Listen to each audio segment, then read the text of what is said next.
go. Bro, that empty cup is so boring Tea to look at. time on YouTube and TikTok. Mm-hmm. Don't mind the sludge in the background. That's Halloween overlays. We got milk.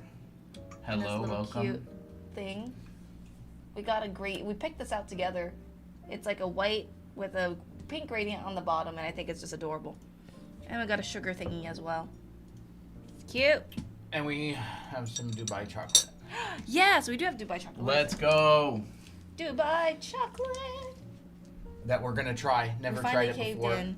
I don't know. Is this real, chat? Chat, is this real? Did we get scammed? Kadaif? $2? Kadaif? I don't know what that is. What is that, chat? In pistachio filling. I've seen this being made. Like, I've seen YouTube videos of or shorts of these being made. Like, and I don't even know what it is. It's like Tell filling of some us about Dubai chocolate. Quincy Rambo, hello. The teacup looks cute. I know. It's very cute. Well, good thing I don't have any tea in it, but that way I can actually show you what it looks like. That's what it looks like. Hey, Mina. Hello, welcome to Hopefully- tea time, stream time. Yes. I am ready for my tea. All right. Let's put 2. Hold on. Oopsie. We got clampers. You want 2? Yeah, I might as well. Yay, thank you. Should I have 2? Yes. No, I mean if you're more health conscious, you can have 1. I'm But- feeling crazy today. Let's have 2. Let's have 2. Yes, we'll share the tea. Share the tea. The drink kind. Oh, we got Wait, some. put- we got some Put your cup over here. tea to share. You want some tea, sir? Yes, please, ma'am. Thank you. Oh, it's hot. It's piping hot. There you go. Uh-huh. We don't even have any British accents. We're just Good afternoon. Wow, what are we doing today? We are in the middle of clearly a monster truck rally with motorcycles and tea time. monster trucks. Would you like some milk? Yes, sir. I would like some milk. How much milk would you want? Until I say when. When. Thank you. Ooh, isn't that aesthetic? Can they see it? Yeah, they can see it. I'm gonna milk Look this at thing right that. up. Very pretty. Yeah, it's probably better to put it there. We should have a tablecloth. Oh, it's actual tea? Yeah. What did you think we were gonna be drinking? Fake We air? have Earl Grey tea today. Mm-hmm. Let's hope it's not. I hope the clanky is not too loud for you guys. And then we went out for grocery shopping and we got some sandwiches. Yes, we're gonna have some proper sandwiches. We should have gotten a small What a plate. fine afternoon. What a fine afternoon indeed. Mm-hmm. I thought it was tea time too. Like tea. Tea. Tea. Sip up, chat. Let's go.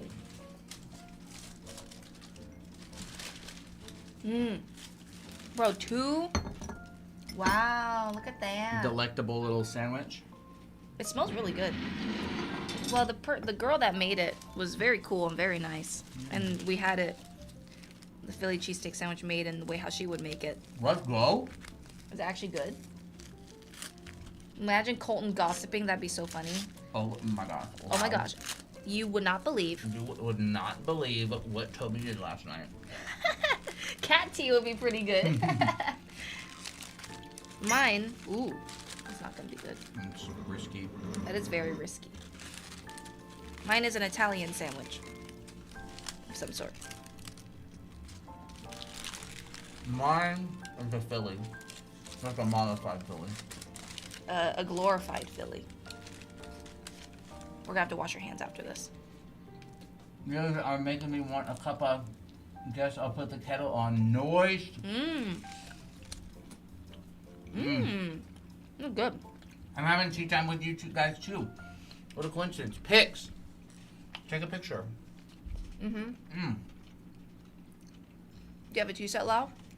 Or do you just have like a mug of tea? Take a picture of your tea set. You know what we should think of fun? We do a live on TikTok, except we do like a guest live and we have tea with somebody. That'd be so funny. Yeah, that would be cute. Okay. Okay. I just came in, I'm already hungry. It's like you came into the lab and you're like, your stomach's like, I'm like, oops. Heard rumors that Toby goes to salons at night. His fur was extra shiny lately. Toby goes to the poop salon. Yeah, more like the poop salon. Where he rolls around in his own defecation and comes out covered. Bro, this cheese bread is good. What do y'all think of the music?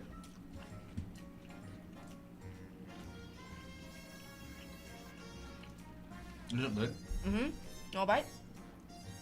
Not a big bite. I got salami, provolone, bell peppers, onions, tomatoes, and pesto. It's good. Applesauce and water. Fun. Mm-hmm.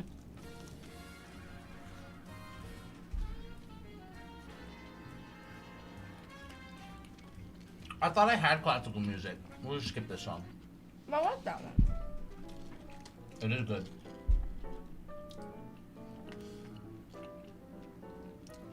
That last song was pretty good though. Kind of jazzy. You know? I like jazzy. I like this kind of music too.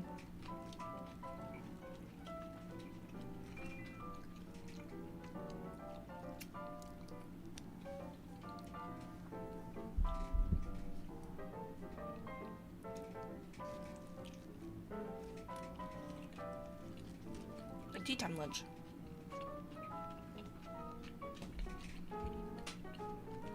You guys always have such yummy looking food. Yeah, I don't know how we make that happen. Bro, I've got 2 of these. You do have 2 of those. We've got Earl Grey tea today. I Honestly, really like Earl Grey. It's so good.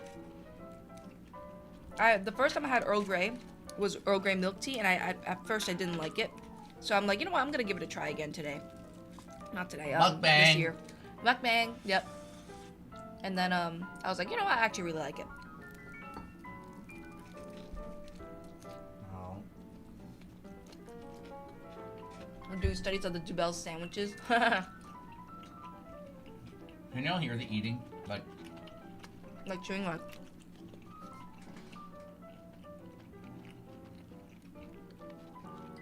Maybe we should ask chat what their favorite sandwich Yorkshire's fillings yummy. are. I never mean, had I Yorkshire. want to try Yorkshire. It sounds yummy. What are your favorite sandwich combos? Sandwich types, chat.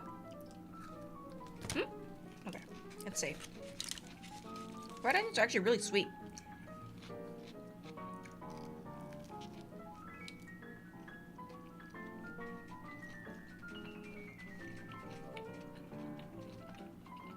Hey, Chuko.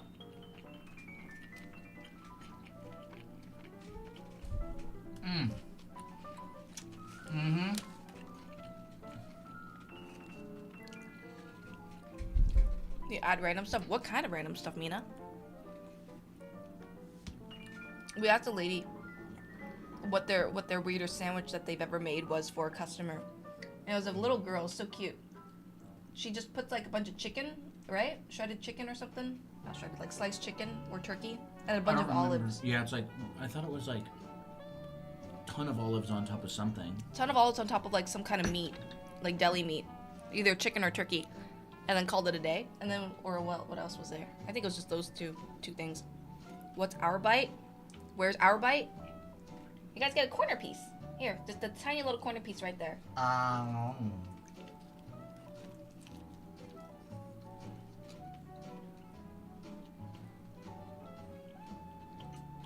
Pickle spread, ham, cheese, barbecue sauce, and sweet chili sauce. Wow, that's sick.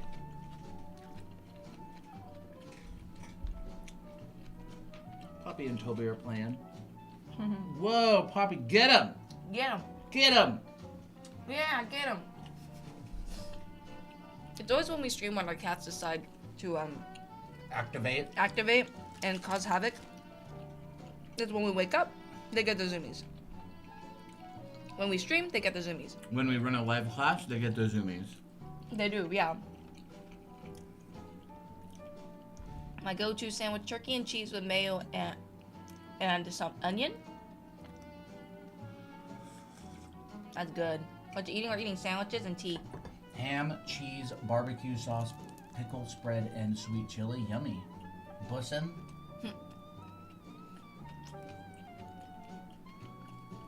Ooh, already with the art questions. Any tips on grayscaling?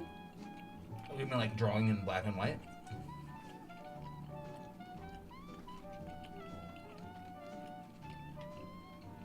My favorite type of sandwich is salami, deli, mozzarella cheese, lettuce, tomatoes, and mayonnaise. I agree with the salami because I love salami sandwiches. And the turkey and Swiss with the poppy seed dressing and bread and butter pickles. Oh, that sounds good.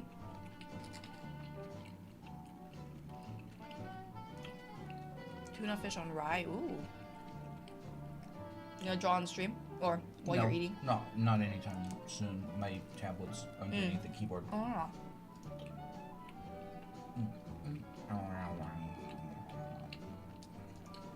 Mayo with cheese and sometimes tuna. So you're basically saying it's a mayo and cheese sandwich, like a grilled cheese sandwich? Toast with peanut butter and honey. Oh, that is good. That is actually very good battery.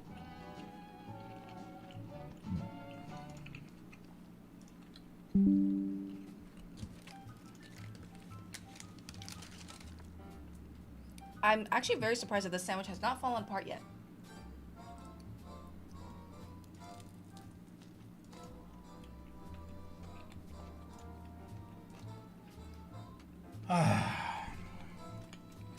Ooh, yes.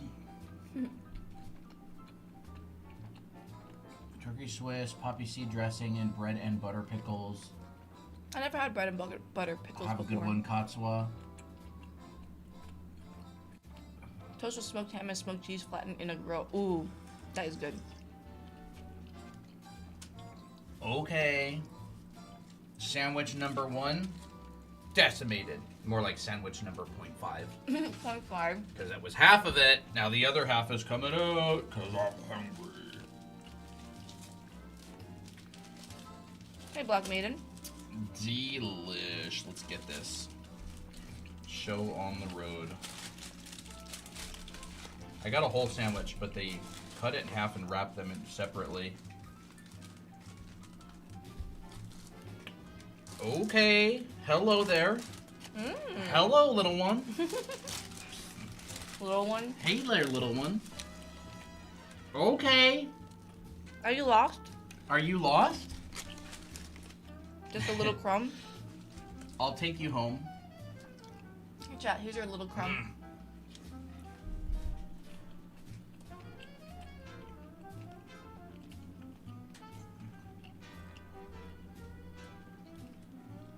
I'm stuck with a protein bar. It's delicious. Hey, well, I'm glad you find it delicious.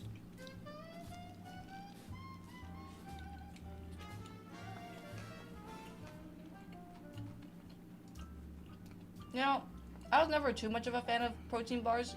What kind do you like? I wanted to try the Cliff protein bars at some point. That's cute. Oh, that's cute. Wait, that's actually so cute. Yeah, it is. Little tea time. Little tea time partner. Mm-hmm. Love it. Oh no, not today, Black Maiden. Is it next week? That is the. Huh? When is Halloween? Is that next Friday? October 31st. I think it's next Friday.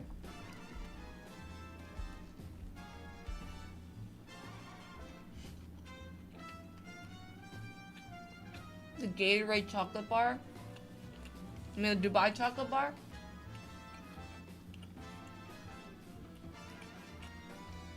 Hey, Snaz. I like how you just refers to you as bald. Who snaps?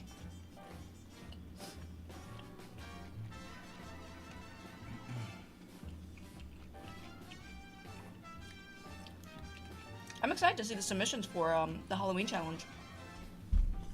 It'll be good.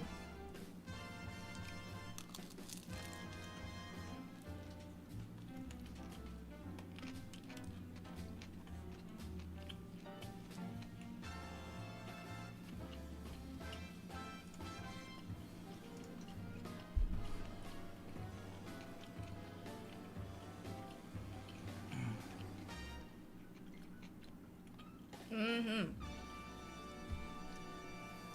We're either gonna get a bunch of submissions, or we're gonna get like 2.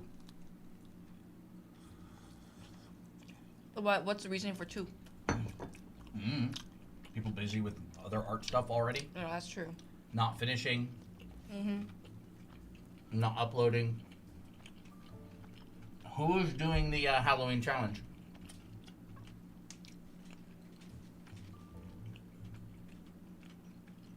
Love how it's past 2 and I haven't even had breakfast yet. Bro, that was us. Black bean, me, Master Magic, me, awesome.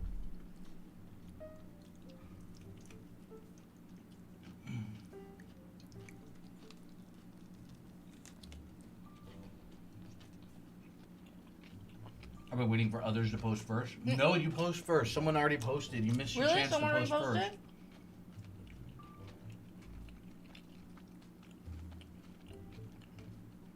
Dolly says you'll get a submission from me. Awesome. Plain says I'm trying to do all 7 sins. Ooh. That's fun. Mm-hmm. Make sure if you do multiple, you put them in one post. Mm-hmm. Don't like post them as you make them. Just stick them all in one post.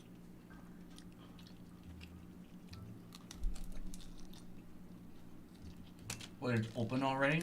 Yeah, it's been open. I think I'm not sure if it's an image only channel or what, but yeah. Should be open. If it's busted, if you can't post for some reason, let us know. It's been open for, I don't know, a week, a while.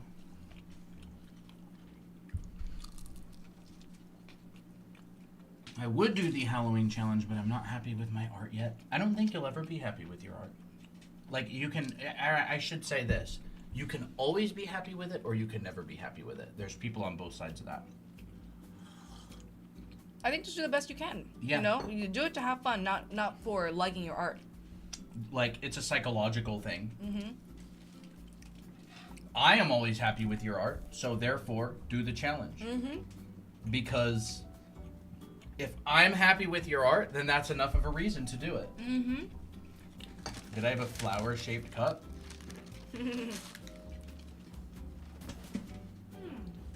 Oh, good.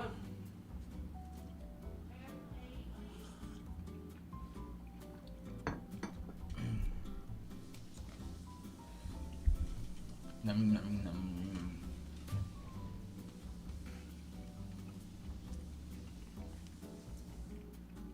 Is that cute or what?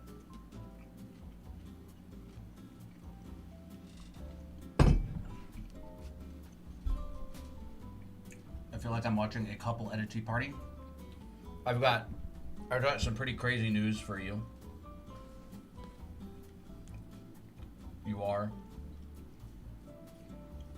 You have a Sakura teacup set? Like, Sakura as in the flower, or Sakura as in like card captor? Oh, that was not very good. I mean, I had a hiccup. I should get tea as well. Yes, you should. I'm so excited to drink this tea. I left it alone for so long.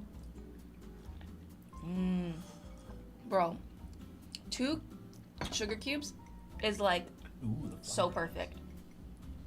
Are you just gonna look at them on stream or critique them? No, we don't do any critiques.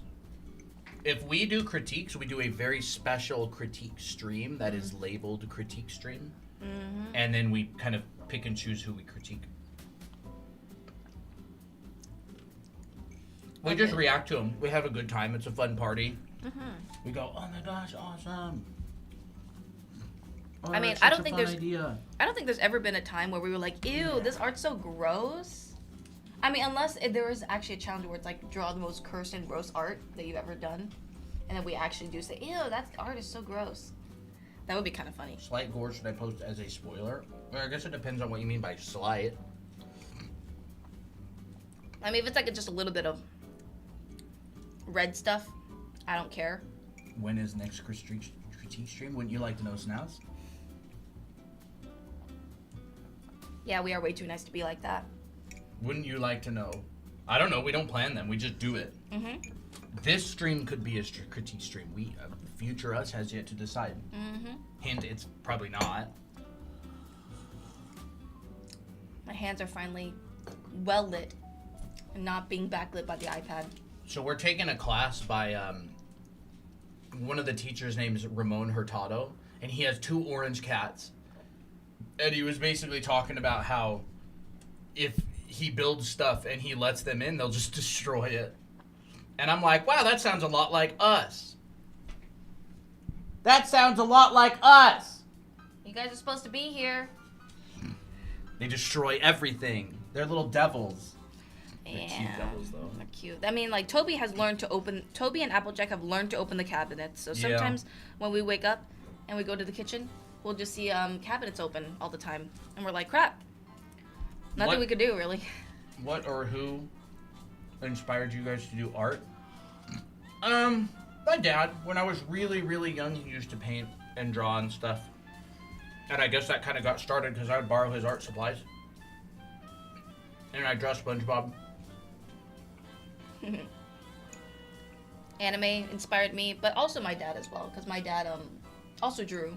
But he didn't draw. He didn't really draw when I was growing up. He just knew how to draw, and he would like doodle sometimes. Dubai chocolate. That's cute. You know, somehow, like, sometimes the way how I saw my dad was he was basically able to do anything. So, like, I kind of just automatically assumed that he could draw just because he was my dad. Sometimes I get like that. Well, he could sing and do and play instruments and play the piano, so. What is your computer setup for drawing? My main desktop, I have a Cintiq Pro 24-inch. I like it a lot, but honestly, I've been really liking the Intuos style. We have a stream PC, we draw on the iPad, and then we also have like a main desktop, each of us. Mm-hmm. So, Christina uses a Cintiq Pro 16-inch on her desktop.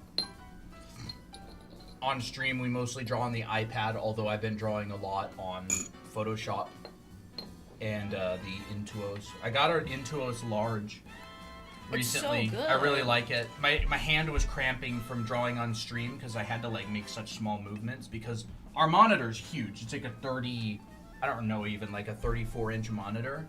And so you make a teeny tiny mark and it like covers a quarter of the screen. And so my hand was going and my wrist was cramping up because I've been drawing so much on stream. And so I got the Intuos large, Wacom Intuos large, and I like it a lot better. The tea set and sugar cubes. I know, Chuko. They're so cute. Everything, though. Anything and everything I'll draw on. It's pretty much it. Do you guys know about the candy named Nusita Trizabor? I've never heard of it. I never heard of it. Probably one of the most aesthetic things is seeing milk swirl in tea. Ooh, let's get a closer look at that.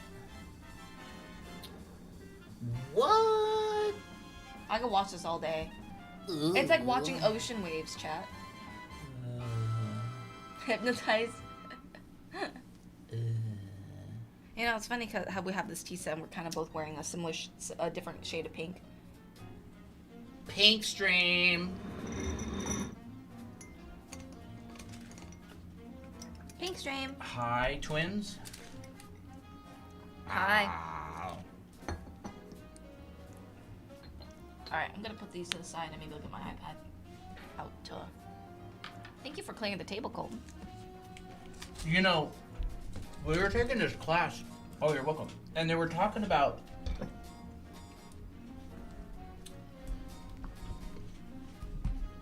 like when you feel like your skill level isn't enough, or you feel like you don't feel like drawing, you're not good enough or whatever. Like, how do you get over that? And Ramon Hurtado was saying something about when you can detach yourself. Have you noticed this, chat? Like, you make your best art and you have the most fun when you're removed from your art and you're basically just the messenger of the story. Like, I'm gonna draw my characters together in a romance, or I'm gonna draw this thing, and you aren't really a piece of it. It's like more about the characters, and like I want to show people these characters. Yeah. And you, as the artist, are trying to kind of taken out of the equation, and it just becomes about the message. And like you're not afraid. It's like just coming from a place of passion. That's why like sketches on notebooks at school turn out way better than when you're actually trying to make a sick piece. Because like I feel like it's really easy to be insecure, or it's really easy to like doubt your skill level. Yeah. But when you take yourself out of the equation, you like forget about all that. You do, and you just kind of like let your training do the work and just kind of go on autopilot in a way. Not autopilot, but like You just don't factor yourself into the drawing. Like you the artist, it's almost like you don't really matter. Like your ego takes a back seat, and you focus on what you're trying to say, like what you're trying to tell in the story. Mm-hmm. It's good because like trust me, like even at really high level artists still deal with that kind of thing. Like it doesn't just go away when you get better. It's like a psychological thing. Like you don't become an amazing artist and all of a sudden all that disappears. Like once I reach a certain level, then I'll no longer feel this way. Yeah. Not true at all. That is so not true. It's just not true at all. Because you always are like aware of your level. You're always aware that there's the next stage. It's like, if you're level 1 in a video game, oftentimes it's the funnest part. You're not like, dang, I'm not level 99. But like you reach level 80 and you're just like, if you start thinking about where you could be, there's always somewhere you could be. Yeah. I like the idea of just kind of removing yourself and just focusing on the message. I agree. All of my favorite artworks that I've made go beyond like I'm an artist or I'm making an artwork. Am I good? Yeah. It's just like I gotta get this story out, bro. Like I'm just the messenger here. Mm-hmm. Or it's like I'm the storyteller, but like you're not in a way where it's like I have to make this art good because I'm the storyteller. It's more like I just want to show it. I have to like get it out. I need more tea. You need more tea? Would you like some more tea, sir? Yes. Do you want some sugar first? Yes, please. All right. How much sugar do you want? I chose 2 again because I feel like being a big bag today. I guess you're going to because I said so.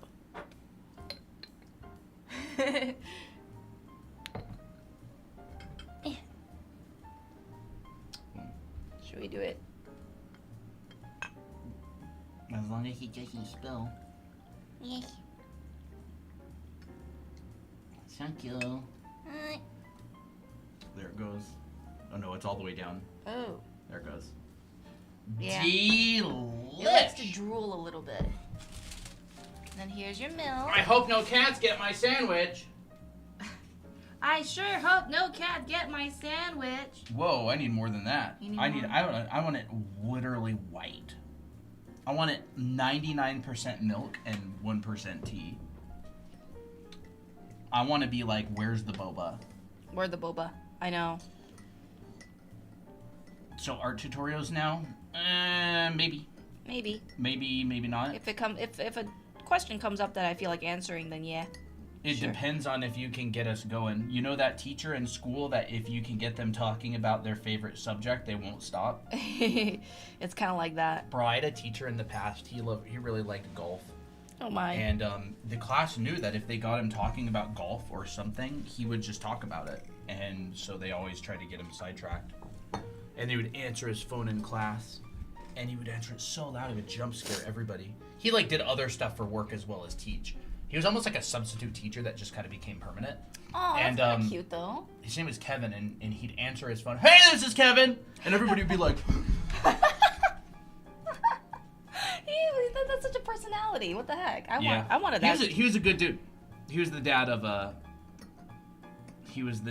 a couple of the 3. He had 3 sons, and they were all going to the school. Oh, that's cute. Did he ever have them as like students in the classroom? Oh yeah. Oh, that's cute. I don't think they thought it was cute. The ideas for me is cute.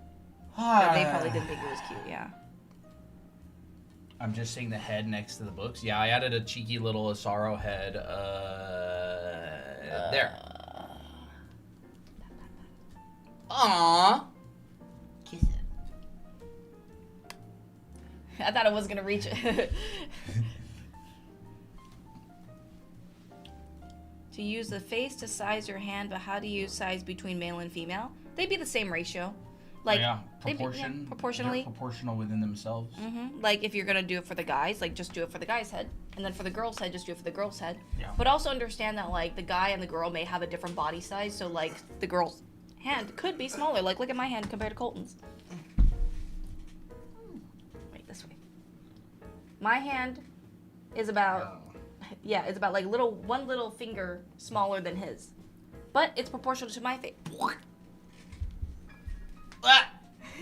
But if I place my hand to my head, it's proportional, right? It's still gonna be the same proportion, if that makes sense.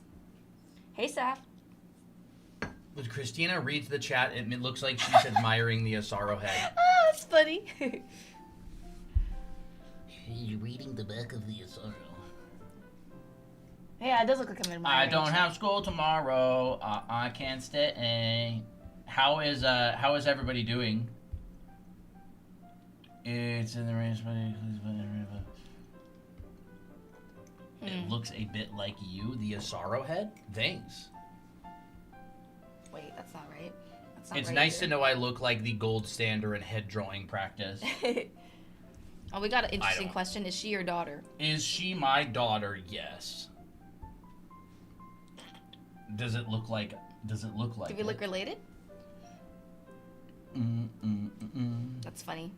I've seen. Is she your sister?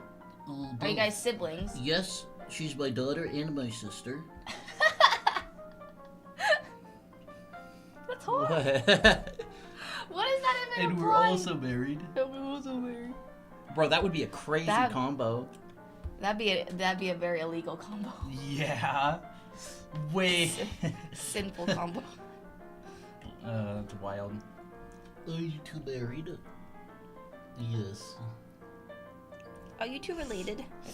Yes. No, we're not. We're married. Yes, we are married.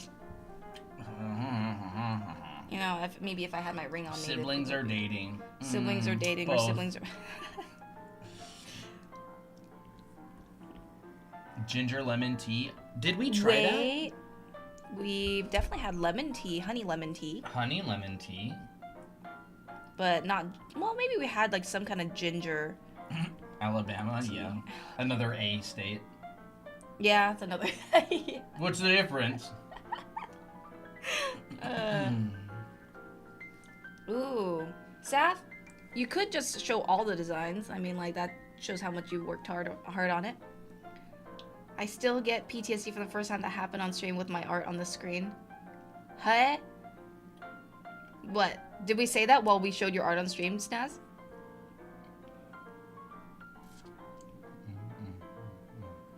We were supposed to try Dubai chocolate. Yes!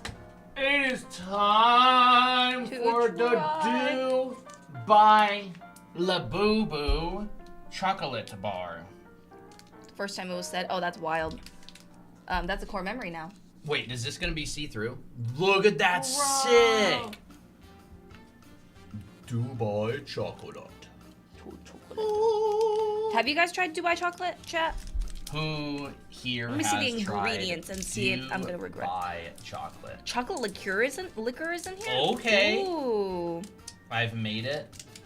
You've made it? No, but I heard it's really good. Hey, DJ. I'm not gonna say that name, the rest of that name. Can you open it for me, please?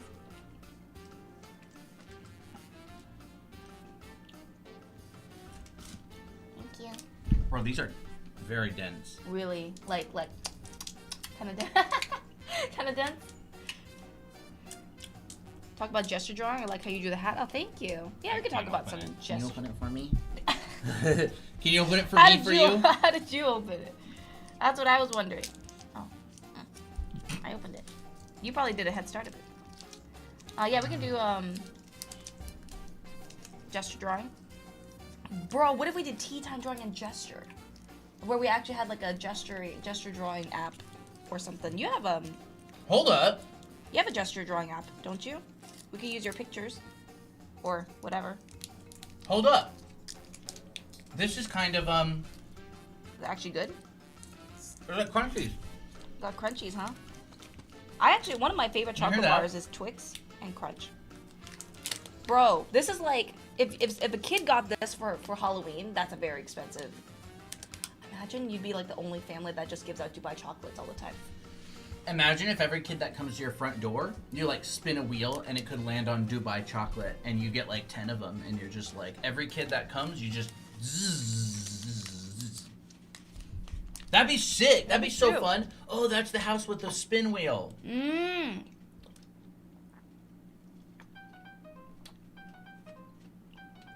You guys should try to draw Pokemon. And that's so nice to draw 'em. You know, I used to like drawing Pokemon a lot.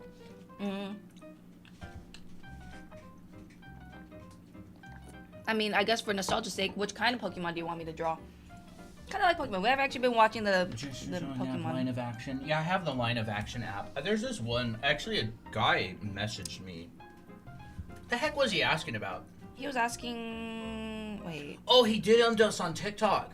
And he said, oh, you guys have a popular art channel. Would you guys be interested in promoting my gesture drawing app? And I was like, I'll try it. Like, I'll try the app. And it's actually really, really good. What app was it called? Gesturize? Gesturize. Yeah. And I use that instead of line of action now. It's really good. And the funny thing is, every time I wished there was another feature, he added it. Like, Wow. I wished it could go black and white, and he updated it and Oh my made it so you gosh. can click a button. Or I like wish that you could pin the app to the top on everything else. He added it. Wow. I wish that I could just click a button and it would find the file on my computer of that picture in case I wanted to do like a longer study. That's actually And he crazy. added it. Wow. And, like, it's literally the best gesture drawing app now. He likes Mew. Yeah, sure, I could do a Mew, but that'll be my only request. How about Mew from memory? Mew from memory? Okay, I could do that. I could try. So if I remember Mew from memory, he looks like a little cat with like kind of like an oval face, I think. Okay, I'm drawing this from memory first, and then I'll draw it from reference. I think he had like these cheeks, like this maybe, and definitely these eyes. Oh, not eyes, ears. Okay, I don't know if he had these cheeks actually. Maybe he just had more oval cheeks. Is it paid? Yeah, I don't remember how much it costs. It's called Gesturize. It's on I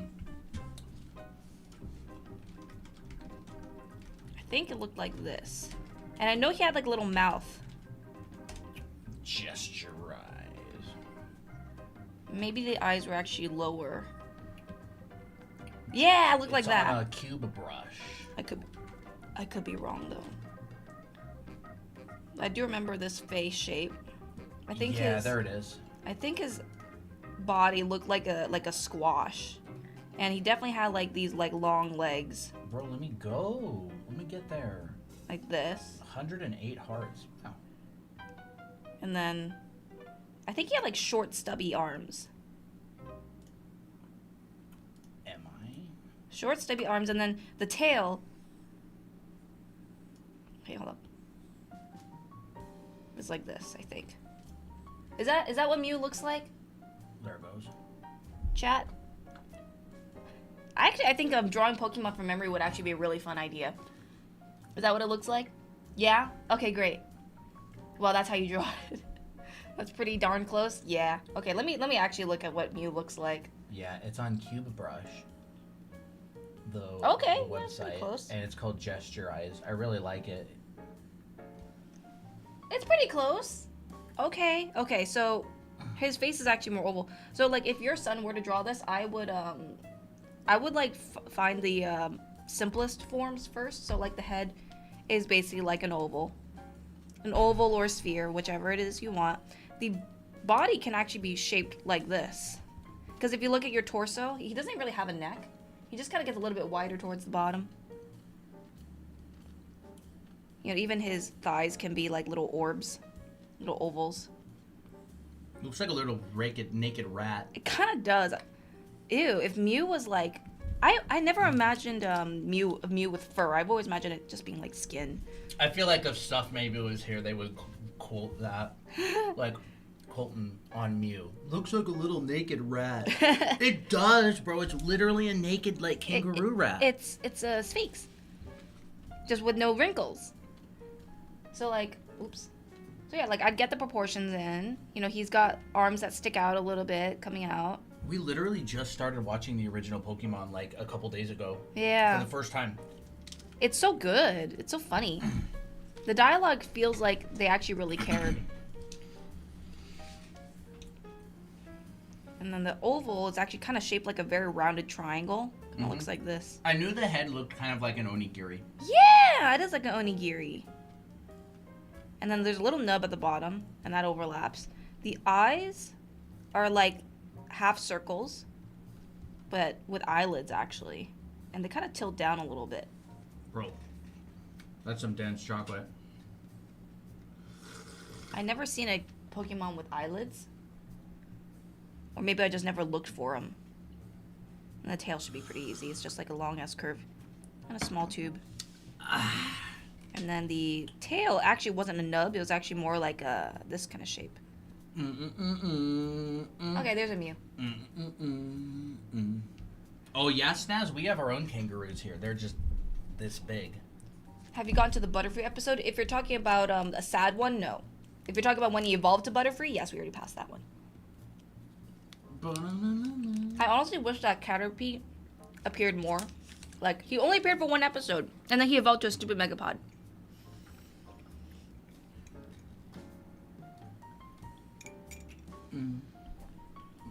How tall? What type of units do they use in Australia? Upside downies? They're about 3 upside downies tall. Upside down, he's tall. I need to find some good gesture poses. It's about 3 wallaby toes long. Wallaby toes? What? Kangaroo Kangaroo babies. meters. We usually use. It's about There's like a measurement of like how far a koala can crawl in 1 minute, and that's like a measurement. yeah. See, like K, like koala meters per second or something. Koala meters. So, someone asked about gesture. It's a mouse. It's the size of a mouse. Yeah. So, what I would do for gesture is I would try to I would do it in 1 minute or less than a minute, and then I would try to find what's it. The name of the app? No, it's not Apple exclusive. No. I missed that comment on YouTube. It's called Gesture. Actually, I really like this pose. It's like a Ray pose, so I'll save it to Ray's Pinterest board. Poses. All right. It's like $15. It's good. It's a good drawing app. Like, if you do a lot of gesture drawing, I would really recommend it. It's about 1 kangaroo feet? Yeah. More or less. You know, plus or minus a couple of koala toes. Koala toes. So, there's a few ways that I would tackle gesture, but I think a very interesting way to see it is the line of action. And the line of action is just a general idea of how the pose is going. It's not supposed to be a super accurate representation. You're not supposed to follow it to a T because it's just gesture is more about the vibe. It's not about the accuracy. So this is just to get an idea of how the body's flowing, and then it's actually a way of compressing the pose to something that's simpler to see. And then what I would do afterwards is I would map out my torso along the S curve for the most part, because it does look like this to me. And then my leg would curve down like this. So I just like to use curved lines for the gesture. Just something very simple to get the proportions pretty much, good. Even the hands I would turn into kind of mostly curves. And here's the hand here. So that's essentially a gesture. You can do this in about, less than a minute. And then if you want to expand on this more, you could add thickness to the legs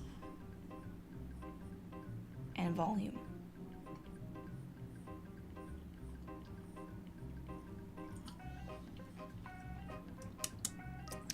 How's your tea, Colton? Cold. It's cold. Mine's probably cold already. It's like lukewarm. Who is Luke and why is he warm? Didn't you want to make a character like that? Oh, yeah! Colton has been wanting to make a character called Luke. His last name's Warm. And he's probably gonna be hot because he's a main character. He's like a Jake.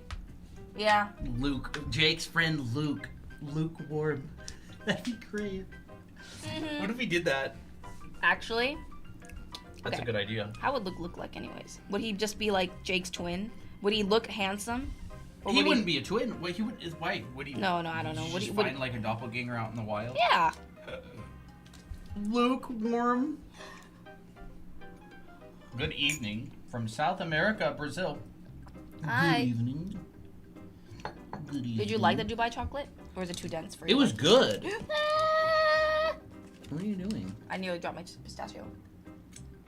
I nearly dropped my croissant. What's that from? It's like a meme. Oh. You almost made me drop my croissant. Bring back Pretty Boy Boot Camp. What? Oh, sure. Baby Jack.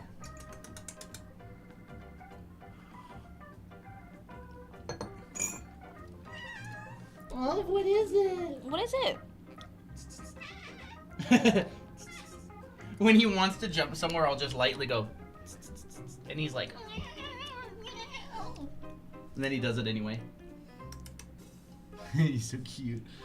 What would lukewarm look like? Would he have like... Ew, that's a nasty smile. Would he look cool? Or would he look dumb? What's the difference? Cool and dumb? Are you using that new pen? Yeah, I am. I Pretty should nice, actually- ain't It is it? pretty nice. I wish, It's like the upgraded Blade you know, one. how about this? How about we just post this brush in the Discord, like the resources or the, I don't have it. you It's know? on your iPad. I'd have to Oh. go dig it up and find it. Oh, okay. Then we'll do that later. This ain't Blade one. This What? This is not, this is GSS Blade 1.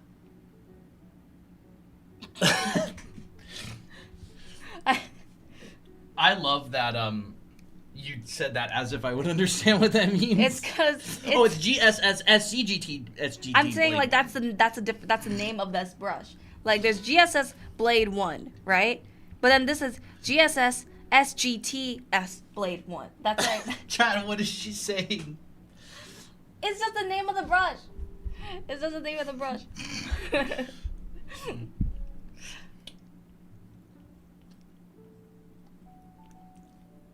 Like I imagine Luke to just look like How would you this. draw a dumb character? I'll go get you Toby for reference.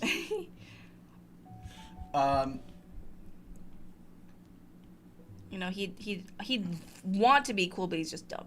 We can't understand your advanced language. I have no idea why he named it that. It's like when you talk about very specific versions of cars. I don't know cars. There's really no well meaning at to all. that name. GSSSGGT Blade one instead of Yeah. Who is Saturn? Of course you're here.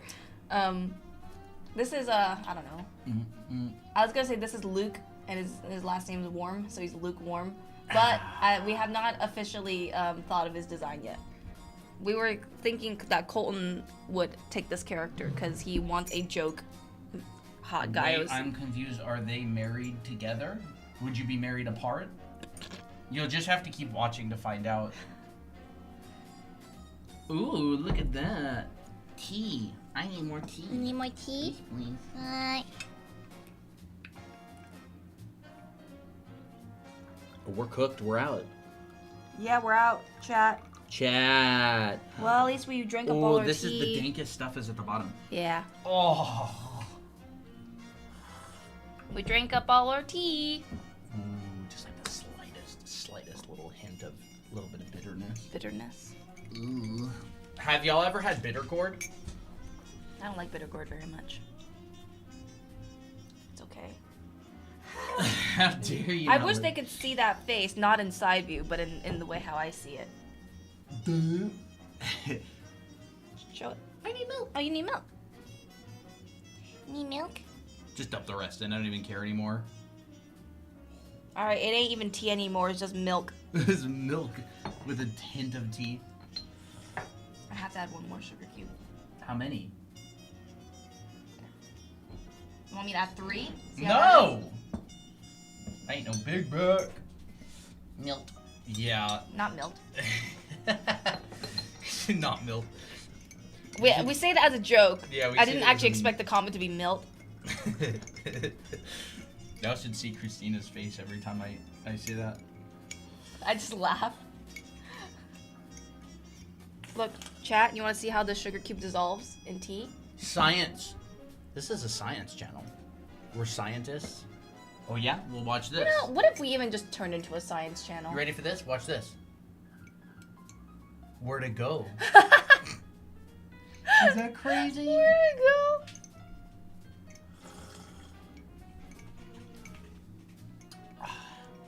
Where is it? Where'd the sugar I go? would do anything for a portrait of Napoleon. There it Didn't is. didn't like Napoleon's second wife's necklace get stolen in like a heist recently? Is that the coolest thing? Chat, did y'all hear about the heist? Bro, imagine how much aura they got. Imagine you being the one to say, yeah, I stole that successfully and nobody ever found out.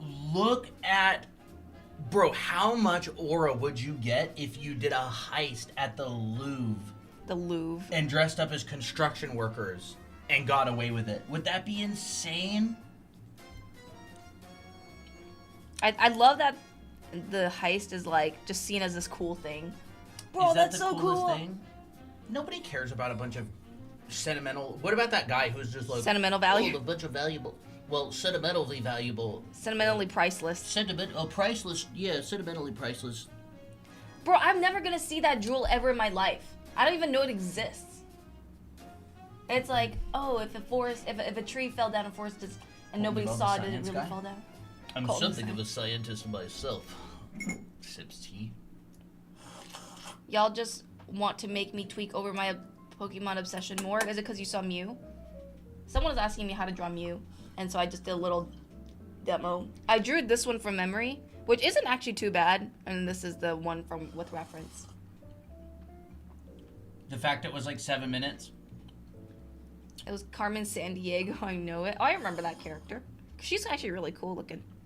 I posted in the whips. Coffee and milk. Café com leite in Portuguese.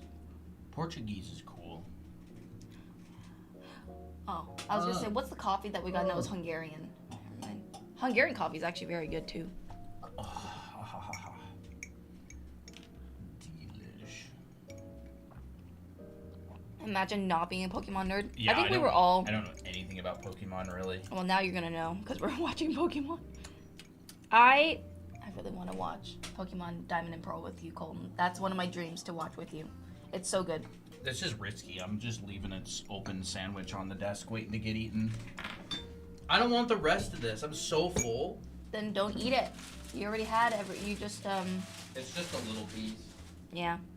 There are 100. My entire 2 years still in will forever consist of Pokemon because one of my teachers is obsessed. Oh, that's funny. Hungarian coffee. Yeah, we actually had a family friend that gave us some Hungarian coffee and it was actually very good.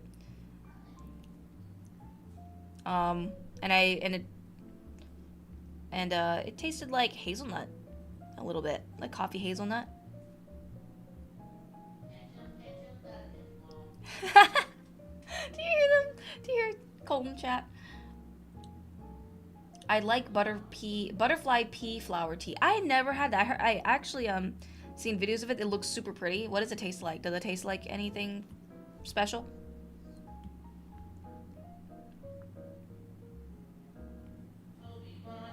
Tobimon. Oh, we were also watching Digimon as well. Uh-oh, we gotta check. We gotta check. TikTok check. Here we go. You can... Oh, I was gonna say, you can put away this tea stuff if you want. But you just sat down, so I don't feel like having you do all that. You want me to just chuck it on the counter? Yeah. You're gonna have to take maybe 2 trips. Can I talk about proportions? How you measure out what goes, well, where on the head and face? So you want to talk about like head proportion and head and like facial features? Are you still drinking your tea? Oh yeah. What's today? Today is Thursday. Yeah. Okay. Yeah, I can talk a bit about that. Let me just draw the other eye really quick. There we go. How about it's a stream where we watch Colton and Christina take a nap, dude? I got completely Dubai chocolate blasted. Oh yeah, I still gotta finish my Dubai chocolate. Oh, I am from Hungary. That's Ooh. fun. I didn't know that. Yes, I do remember you, Carm. Hey, what's today? Thursday. So I think if you... remember me from yesterday? I think I recognize your username. I recognize it. Purple or blue or both? Both. Why not? Yeah, Dolly, I was drawing Ray, but then I stopped because I want to talk about head proportions really fast. So I would say if you want like general head proportions, not stylized, generally your eyes are going to be toward in the middle. This can be like in the middle of your eyes. Now this is wherever you want to place it, right? Generally this is like the middle of your eye. So this is really creepy looking. Ew, that's nasty. Ew, get out of that's horrible. What? Get out of my memory. Get out of my memory. So halfway is about your eyes. Pardon my bad handwriting, and you can't even see my handwriting. And then anywhere else can kind of move like in relationship to your eyes. So like if you want your brow to be this high, depending on how big your eyes are, you can. If you talk about like normal sized eyes, and I'll draw it less creepy this time.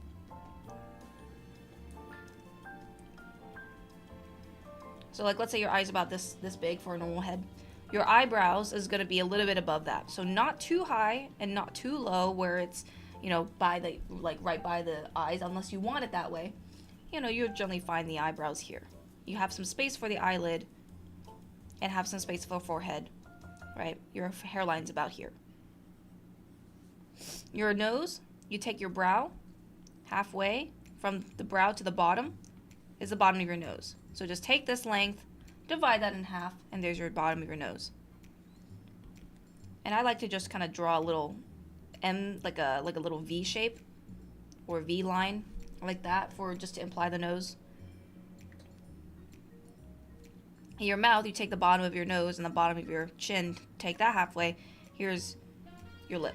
This can either be the bottom of your lip or it could be your lip line. It doesn't really matter. I like to use it as a lip line because I feel like this is a little bit too high for the bottom of the mouth. There's us. There's us? Oh crap, I gotta blow my nose. And then you got that. And this will work for guys and girls. If you want to make it a guy, you can make the eyes smaller and make the face angles more chiseled and stuff like that. So it's up to you. And then if you're gonna do it more stylized, you know, you can just, let's say, you can take your eye line, make it lower for a more cutesier character, make it bigger. Or you can even make it like fill the majority, like some anime characters or some cartoon characters. You can make the eyebrows higher for more forehead, and the nose and the mouth closer. It just really depends on what kind of vibe you want, right? Because these two look very, very, very different. Bye, Carmex Art. I gotta blow my nose. It's coming out. Did y'all hear about the CSGO market crash with the knives? That's pretty crazy, huh? I knew my buddy had a friend in Ukraine that made like over $50,000 US a month doing CSGO stuff. He was like an artist that would design skins for knives and guns and stuff. Huge industry. It's crazy. Weird, right? Like, yeah, it's crazy. He literally was living like a king. He was making so much money. Oh, my buddy was also making some money. David did CSGO stuff. Really? What's Yeah, CS:GO? he was working with a guy in Ukraine, and they were making like skins for and stickers for CS:GO, which is a game, a really popular game. Yeah. David was making like 10 grand a month or something from that, Wow. and they just made an update that like completely killed the industry. Oh no. So why did it get nuked? I think the devs just updated it and just made a decision or something. I don't really know. I don't follow it almost at all. I just know it exists. I see. The Louvre director offers to resign after jewel heist. Bro, I would resign. I'd go to, like, crime. I'd be like, what's the point? Thank you. My son and I are drawing along. Oh, that's so cute. How old's your son? I'm kind of imagining like a kid, but maybe they could be older. I always like it when parents, like, they watch our streams and then their kids draw along with them. It's so cute. He's 7. Oh, that's even cuter. Okay. Well, hello, Ozzy's son. Just kind of going back to Pokemon, I remember when I was in 1st grade, I was obsessed with it. And so one day, the class was out to bowling because they paid a bowling fee and I didn't, so I had to stay in class alone with another teacher. And then, so I just decided to take an expo marker and just draw and cover the whole board with Pokemon. And they didn't mind it at all. They liked it. I thought it was a core memory. Can we talk about line art? Because when I go from sketch to lining in anime style, it looks bad. So there's a few things about line art with anime. It's a lot of it is about design, but another is because you could be tracing and you could be too scared. So if you compare, if you have a line, if this is how you draw your line work, where everything's like very timid and you have like a lot of uneven lines and you're kind of trying to like basically trace over your sketch and your lines look like that, the reason why it looks not as good or smooth as you want is because you're too nervous and you're not thinking about the design of the line. So like compare this with a line with one stroke. This feels smoother. But another thing about this line is that you can actually decide if you want to design it out a little bit more. So like you can take this line and you're like, okay, well maybe I want this to be a little bit thicker. Maybe I want this to transition to maybe a thinner line, and then it goes into thick again and then thin again. So like this feels more interesting and dynamic. And with anime, it's all about like a lot of line work with anime. It's very dynamic. So like especially with hair, for example, you can have hair that looks like this. Once again, totally valid. And you know, it's hard to draw hair. You have hair that Dahlia, looks like this. are you on YouTube? Oh! Or you can go a little bit faster and try to get the lines in one smooth stroke with a bit of design. Like maybe you can go in here and thicken this up a little bit. Nice. Thank you. Very nice. And then you can overlap as well. Like another thing that people don't do with anime hair is they're afraid to carve. They're afraid to like literally just erase out a section and be like, you know, I'm gonna replace this section with with another strand. Right. And this is just for like hair, but like this can work well for skin, not skin, but like, you know, the face, right? Because if you notice how some artists draw the face, they like to curve the face and actually make this part a little bit thicker because it's a nice accelerated line, right? And it looks pretty when you see a thick line there. It's aesthetically pleasing. It just feels natural. I use your brush to sketch. Do you think it could line with the two? Yeah. I mean, if you want to use it as a line work brush, totally fine. Just know that it's not going to be like an opaque brush. It's going to be something that's more like textured and like looks like this. So if that's what you want for your line work, you can totally use it. What kind of brush are you using for this? Not the usual brush that we use. I should actually use the usual brush, but I'm having so much fun. Nah, this one's good. It is good. Let's let them want it. Let's let the desire build before we give it away. Sure. What's with Napoleon? What? Mr. Napoleon. It's a brush that we have in a brush pack, and I'm just testing it out because I really like how the shapes. Oh, look at that! I really like how the shapes look when I'm drawing. Like, I'll start with very thin lines, and then all of a sudden I'll have a thick line. I'm like, oh, that's pretty. I like it. What? Timid lines are good for sketches before line art? Not necessarily. I mean, timid, kind of under any context is not necessarily a good thing. Mm-hmm. Like, you know, the definition of the word is like unconfident. Yeah. I would say exploratory or gestural is not the same thing as like unconfident. I mean, if you want your drawings to feel timid, that's totally fine. Mm-hmm. Other people will be able to feel it. Yep. Not Colton saying, ask if I'm not on YouTube, then we're not responding when I say yes. Oh, you're there's no yes. Nothing's come through. Yes, I am on YouTube. Oh, I was DMing you, Dahlia, on Discord. Oh. I think Mr. Napoleon needs to lose the war. Is what I'm saying, and not so many words.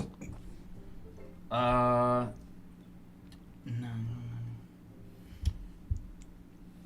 Do you think black line art or colored line art is better? I have your other brush, but are you gonna sell brush? We're gonna give if we're gonna give brushes, we got these for free, so we might as well give those away for free too. So we're not gonna sell them. Whoa, what the heck? Why are all these messages deleted? Oh, okay. Was Oh, that okay, was I that got you. unclear, Dahlia?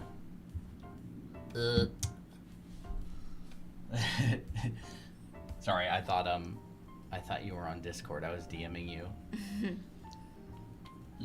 I think either is good. Like some people just have pure just black line work.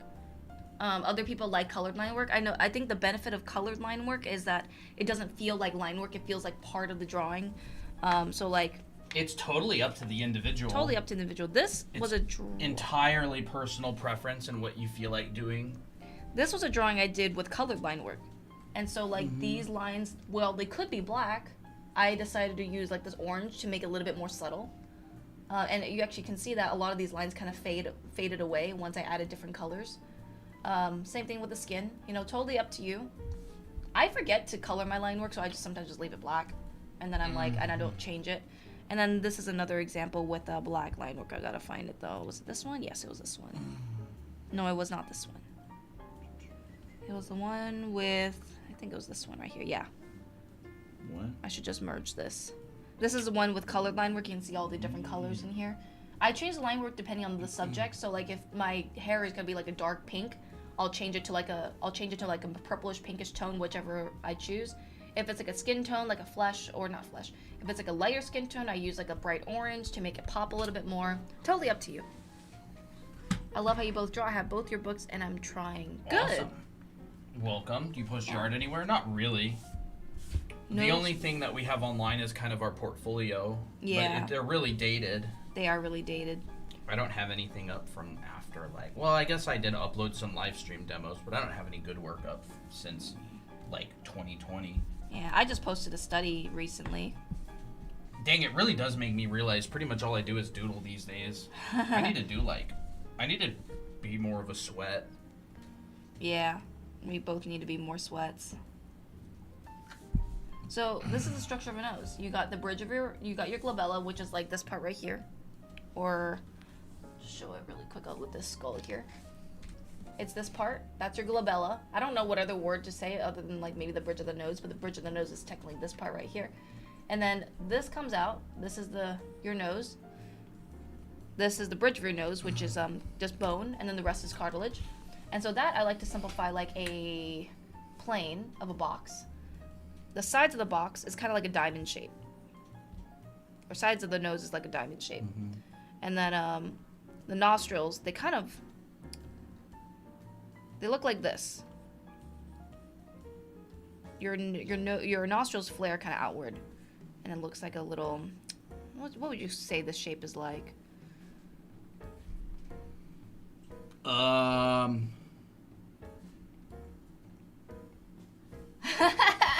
of like that. That's I don't know. cute. Like Like at a the bottom smile. of Mew's face. Yeah, this is the bottom of Mew's face. Yeah, we'll do that. We'll continue with the stuff. Yeah, of course, this varies a lot. People have does. very different nose shapes. Yeah. But everybody has the same structure, unless you're missing your nose. Yeah, like some people's noses can It's be the like same underlying structure. It's Yeah. just the shapes vary a lot.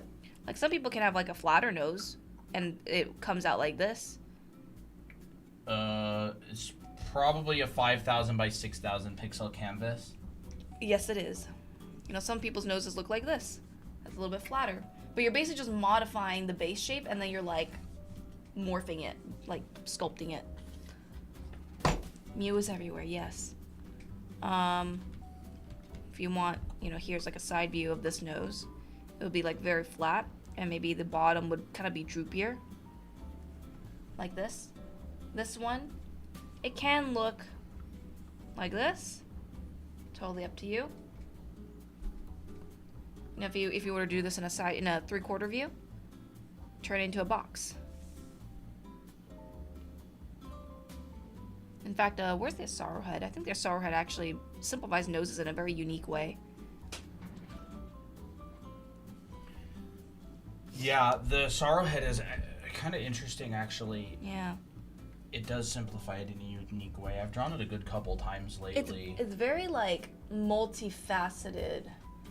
In fact, it's actually, I feel like, quite accurate to the actual nose forms. Yeah, I noticed it has like this little pathway running from kind of like under the eye to the point. Yeah. It's cool. Like, the bottom of the nose isn't, like, generally I like to simplify the bottom of the nose like this, where it's flat on the bottom. But it's a very simplified version. The Asaro head simplifies it like it comes out and then it goes in. And then the nostrils kind of look like this. You know, it's more complex, but I feel like it's more accurate because, you know, this is where the nostrils come out. There, you do have like a rounder plane in here, in between your nostrils, and then your nostrils kind of come out like that. So up to you, completely up to you how you want to simplify it. Either way, whatever works for you is best. Can you show someone how to draw someone from the side? Do you mean a body or a head? If you want head, we have if you want like a head inside profile, you can watch probably our latest, one of our latest TikToks. We have it on side profiles. Body, I would say really make sure of your spine, because your body isn't like this. Your spine is not in here. It's very, very stiff. The reality is your spine really affects your side view. So here, your rib cage actually comes out at a zigzag, so it's like this. Here's the rib cage. Here's your pelvis, because this part is your spine. It's kind of like a nice S curve, and then the rest is history. You have your legs, which kind of come out a little bit.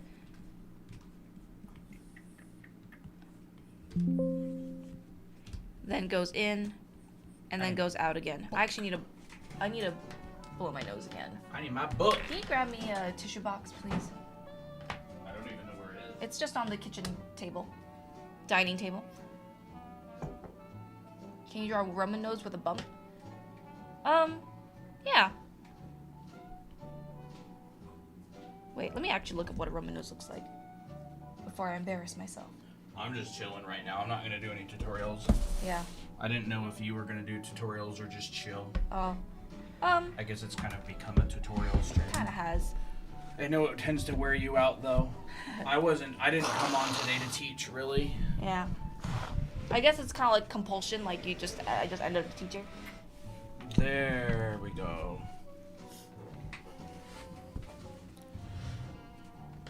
Yeah. What I would do is I would just draw like a regular nose, like a normal like nose that has a slope, and then it would come out a little bit, and I would modify it. So start with the base and then modify. That's what I would do.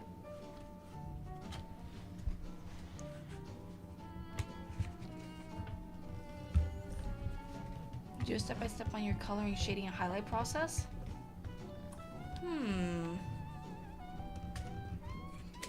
I guess like when I color it, it just depends on the style.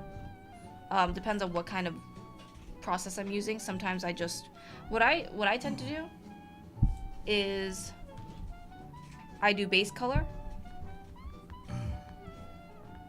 So my coloring process is this.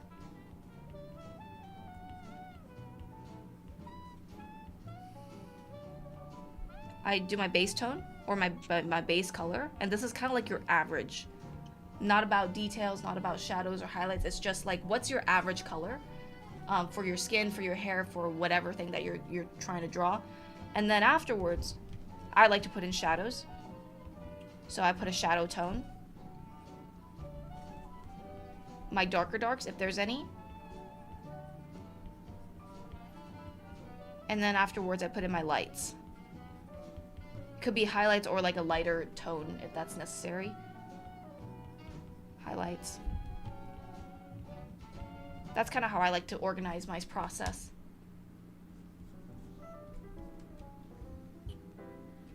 Oh, that sounds like Cooking Mama.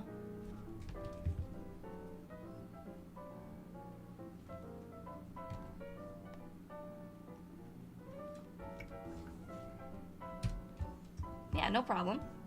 I don't know if I have a... Do I have a coloring process video on YouTube? Not. No, I have a how to color hair, but it kind of covers a similar process. How much time you've been drawing? If you're talking about like overall my life, I've been drawing basically since when I was a kid.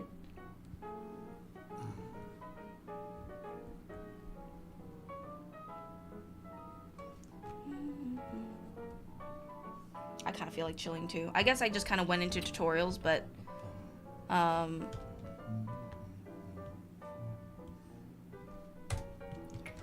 feel like if there's any other kind of questions that I feel like answering, I'll answer them.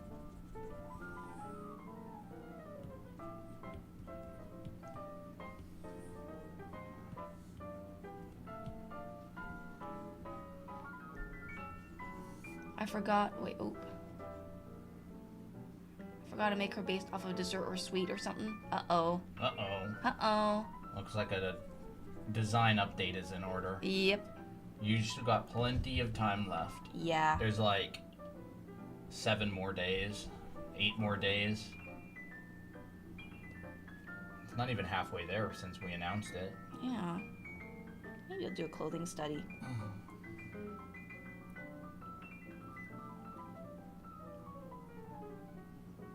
I only started mine today. Nice. Fun music today. Yeah. This is some playlist I made for the tea time stream. I just threw a bunch of music together really fast.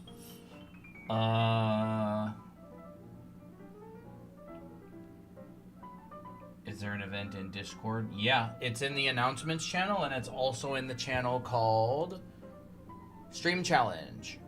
And we got 2 submissions Yeah. so far. The deadline is the 31st of October. We're going to be doing a long Halloween stream for at least 10 hours. We're going to be doing an art show showing all of your artwork live on stream, having a good time. Mm-hmm. It's going to be fun. But it is in the announcements channel. It can be from any time period, but it's called 7 Deadly Sweets, and it needs to be based on a dessert or candy or sweet, and also one of the 7 deadly sins. But you could do futuristic, you could do historical. I'm sure there's someone on YouTube who would probably want to do something based on Napoleon. Yeah. Har har. Yeah. But it has to be sweets and 7 deadly sins. Are your lessons free? Yes. This lesson that's right here Is free. is free. There's no paywall. We're just here chilling. Don't know if I have enough time now. You have 8 days. Yeah. 8 days is a lot of time. If you work on it every day, you will have time. I mean, if you work on it on the last day, you'll still have time. Yeah. A day's a long time. Mm-hmm. There's a lot of people who haven't even started yet.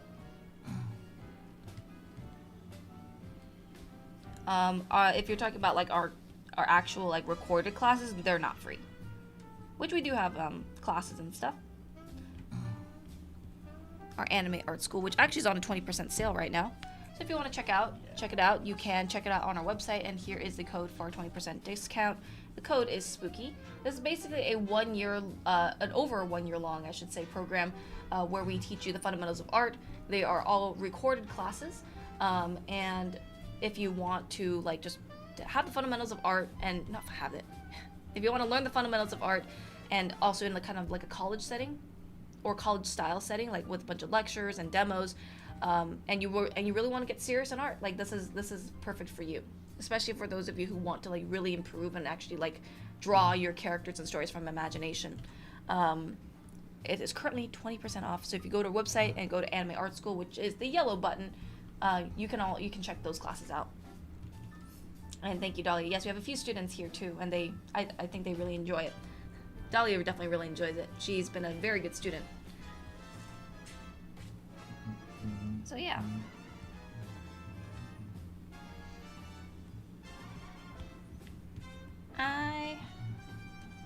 Maybe I should do a study too. I don't really know what study to do. Maybe I'll do the pose above yours.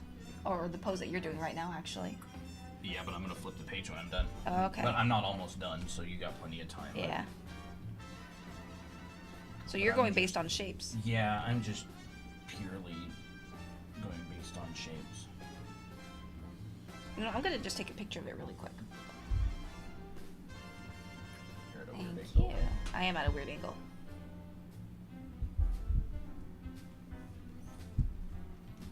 We have a legs TikTok. We do. We do have a legs TikTok. I think it's like a chicken with a chicken on it. So this is the picture that I'm looking at, and I'm just gonna do a study of it. I'm gonna figure out the basic shapes. It's like a shape exercise.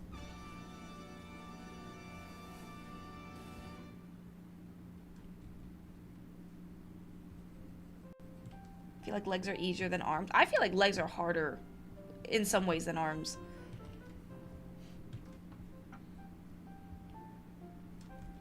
Is this Twinkle Twinkle Little Star? Beats me, bro. It literally is. What is this, dude? Kindergarten? Kindergarten? My goodness. What brush is that? We don't have this. This is one of our brushes from our brush pack, a Yijunka brush pack. We don't have it as a download right now. Later on, we will. The brush that we usually use, which also is also very good, is on our website. So drawanime.com. It is not the brush I'm currently using, but it's also a very good brush. You'll still like it.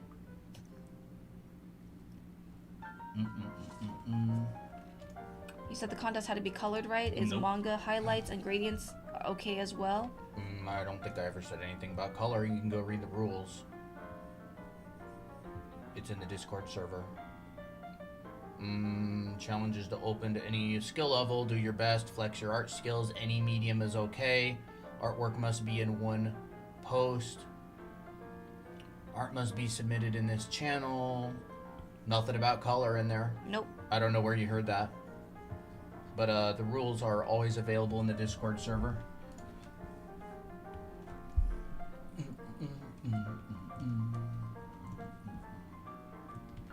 It'd be nice if it was colored. Yeah. But I mean, I think Berserk is a pretty nice book. It's not colored. Mm-hmm. Hellboy. Hellboy, yeah. Hellboy's not colored. That's pretty dang good. Nah, not at all. I just don't. We don't want lazy. I did this in 2 seconds because I want Colton and Christina to look at my work and compliment it on stream. Like, do your best. Like, it's a challenge, you know. We're not gonna like delete people's submissions unless they deliberately are like breaking the rules. You don't have to worry about that at all, though. Like, if you tried hard, like, we're gonna go over it. Mm-hmm.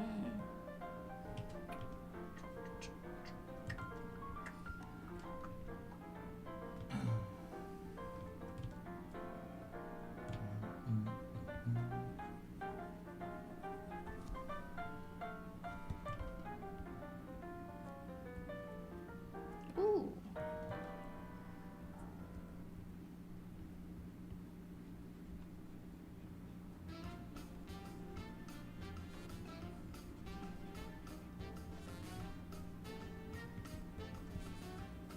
How can I join the Discord server? You can join if you visit our website, drawanime.com. The Discord invite is going to be there.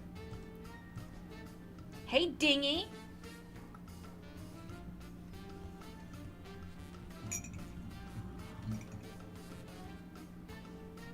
How have you been?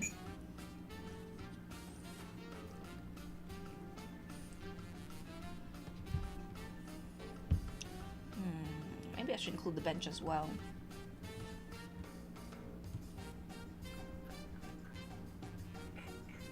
This actually is more fun than constructing. Yeah, but it's only fun when you have some foundation. underlying skill foundation. Yeah. Otherwise, it literally turns into a disaster a lot of the time. Like, it still turns into a disaster even when you do have foundation. Mm-hmm.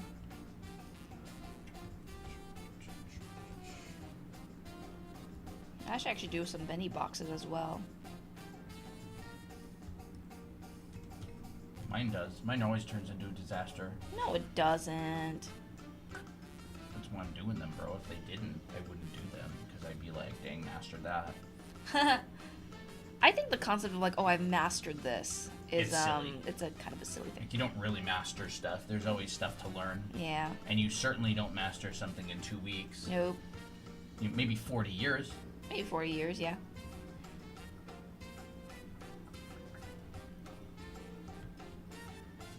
And most people who've mastered something don't say they've mastered something. It's Real. just like, dang, I have so much to learn. Like, you look at some master artists like Kim Jung-gi or like Craig Mullins, they're not going on about how they've mastered something.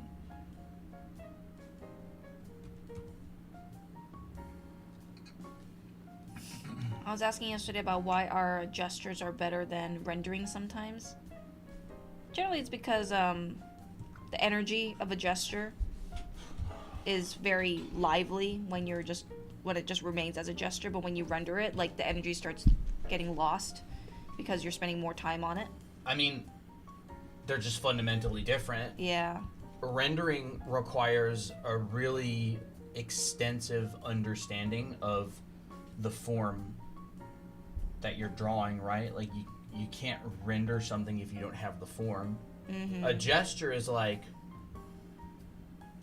an essence of what a pose is doing, for example. A rendering is like a full drawn and colored or black and white piece. Like, rendering is like gesture plus 10 times, 100 times more. And a gesture is required to make a rendering in the beginning. Yeah. Like, you do gesture drawings, you can do them fast, you do them in like 30 seconds, a minute, 2 minutes, 3 minutes. And then a rendering is like, I mean, you could spend 20 hours on that. Mm-hmm. It's like building a bicycle versus building a sports car. Yeah. Like, in a way, like, rendering is like everything from form to muscles and anatomy and lighting and soft light or cores and casts, light fall off, maybe even texture depending. A gesture is like, I'm doing a quick essence sketch of this. Yeah.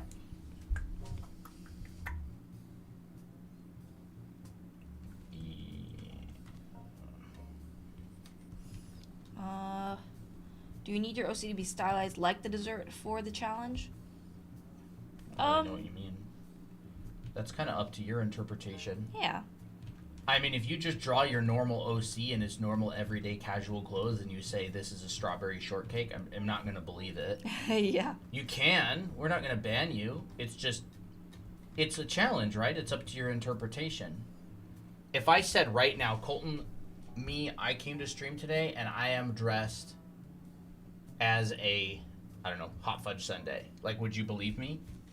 Or if I told you that my design today is based on something like a tiramisu, you'd be like, huh?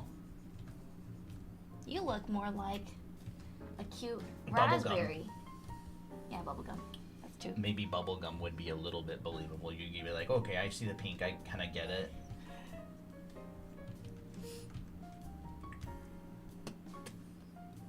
There's no like right or wrong way. As long as you show that you're inspired by something, then that's good.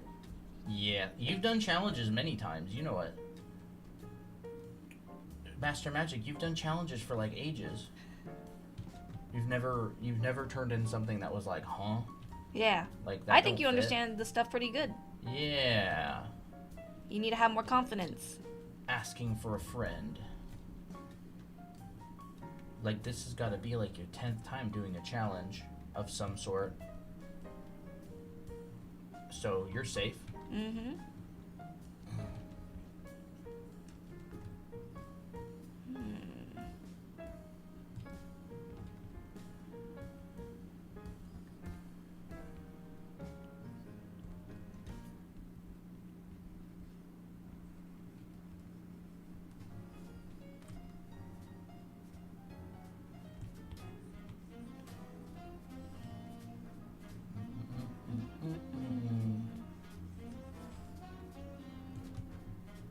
Honestly, really fun.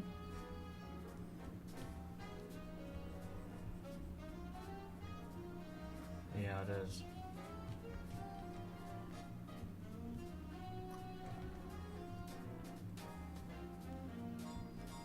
How do you know your silhouette has accurate proportions? You check visually. Mm-hmm. Yeah, you check visually. Like what's the, like if I'm looking at this right now, like what's the relationship? Like what's the triangle? You can triangulate your pose and be like, is this the right triangle? If not, you know, I feel like my legs are a bit too long if I observe it.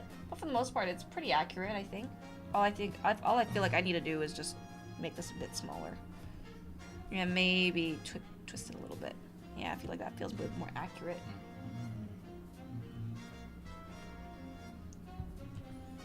How is called that technique? It's not called anything. It's just an exercise. Yeah. You're just kind of looking for shapes. This is how a lot of people paint.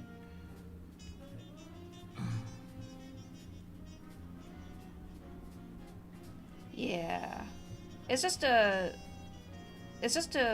exercise to just purely find the shapes of like the whole figure without doing any like construction. It's like you're just seeing the shape. Like if you blur your eyes or you put this under like a filter that like cuts all the detail out, like what is this particular shape, and you draw it, and like what's the particular shape for the hair and versus the beret, and so you're just trying to get it accurate as possible. Bye, Mina.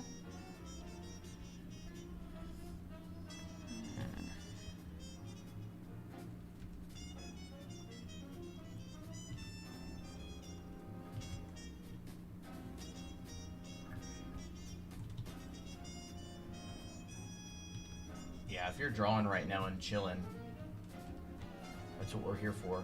Mm-hmm. We could do more tutorials later. You could. I needed practice. Like we kind of just decided to go live because we were having a little tea time, and then we're just kind of gonna chill a little bit.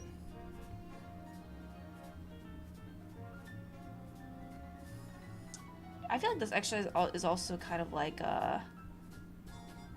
creating a filter, like filterizing the image. Yeah, like on your own. Filter. It's just an exercise in seeing shapes. It doesn't, you do stuff like this a lot and you start to understand like the logic behind shapes that show up in the real world. There's big shapes, there's little shapes, there's Curved medium shapes. They all work together towards a greater purpose. There's curves and hooks and all kinds of little gubbinses that happen.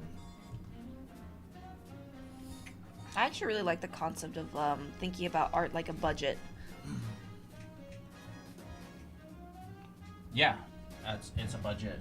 Like this one's the one that I'm working on right here. Ooh. Shapes everywhere, yes. So I'm just kind of trying to simplify and break down like this shape right here, like value grouping. There's so many different shades and shapes and stuff, but like I'm value grouping, right? So maybe I go here's the thumb. Right? In here's the fingers. I'm not even going to draw the fingers out. I could imply maybe like the pinky and do this sort of thing. And I could just go, okay, there's the pinky, here's the thumb. But I don't need to worry about that. Like, if this whole hand is in the wrong spot, I would want to fix that first. But I'm just trying to get like an essence of the figure through shape alone. I'm not like constructing, I'm not going through here and being like, all right, here's the head and the neck coming out and her torso, like this and the center line. Like I'm not doing any of that construction. I'm just like looking for shapes.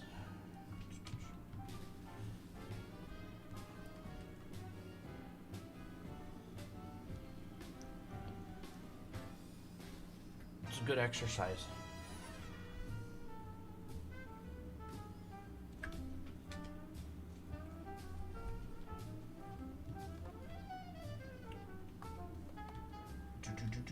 Do you also do shapes in the folds, or you kind of leave it more simple? It depends how important it is. I usually leave that stuff till later, like this fold right here. Yeah. Yeah. Like I might come under here and just do this, Oh. and then carve, and do that. Okay. I actually like that you made her dress like more muted. Mine's quite bright. I just value grouped it all. I value Yeah. grouped her dress, her shoes. I separated her leggings. I separated her skin, her hair. And I just put the bag on her back in the same group as... Let me see, how many values do I have? I have 1. What? Oh. I have 1,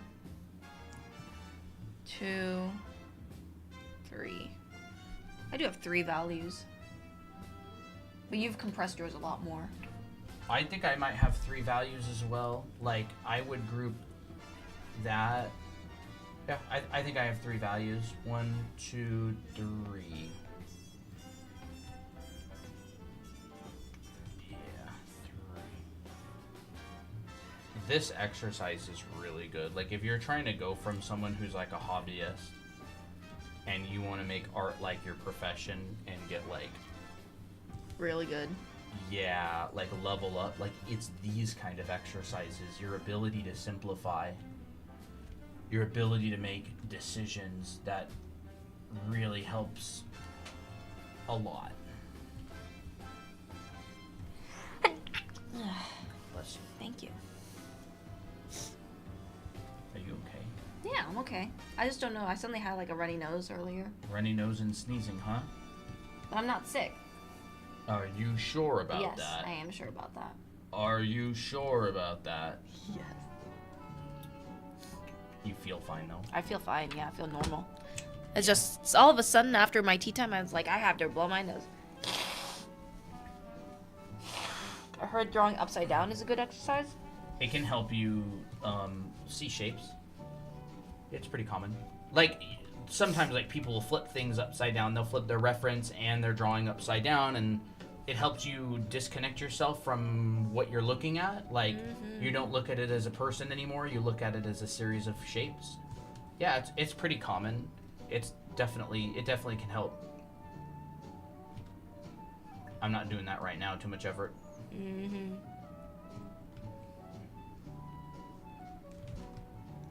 Bro, this is like the dress version of whipped cream.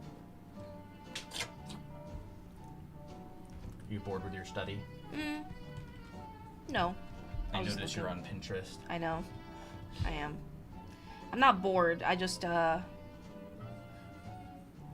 don't know. It is kind of boring sometimes. Well, I feel like I already did what I wanted to do with it, but I know I could edit it more.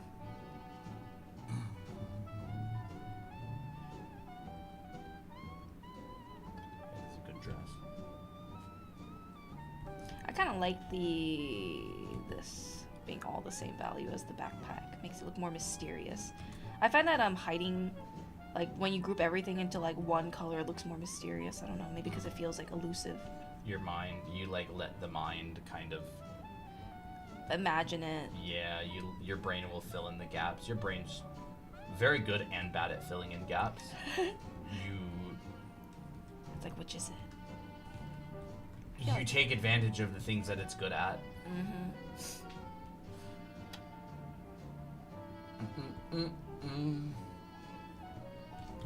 Kind of. It's better. Like I'll look at the negative space of this area of the neck here. I'll just like look at that shape. That shape to me looks like this. Oh, I need to carve more. Yeah, almost all I'm doing is carving right now. I need to carve more. It looks I don't like that carve to me. enough. Yeah, I see that. Like the shape underneath of her chin of her neck. Like look Yes. at that shape. It's kind of like Oh my gosh, it literally it's like is a that. YouTube play button with like a little hook on the end, right? Yeah, So it's like, I didn't even zoom in that far. and then it has like this little hook. So it's kind of like this. Oh, okay. And I just try to get that shape accurate. This is the crap that I always get wrong when I'm doing the oil painting classes, because I'm like looking at the still life, and Robert will come up and he'll be like this shape is kind of more like that. Yeah. And I'm like, No, it's good. and I'll just go It's like, what was with that? a paper towel. Acorn something black. Acorn level flap. Acorn level. Acorn flap. level flop. The Chicken Little. Yeah. Bro, sometimes I wish I could just Acorn level flap.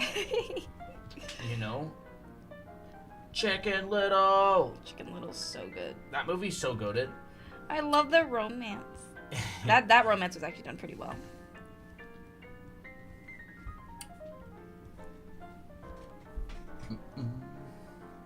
How's everybody doing? What are y'all up to?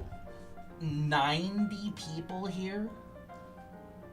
90? people here?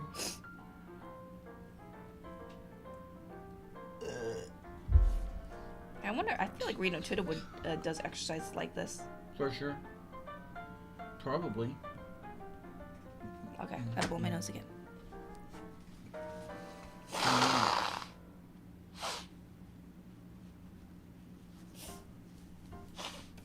Is using references better than tracing when it comes to learning how to draw?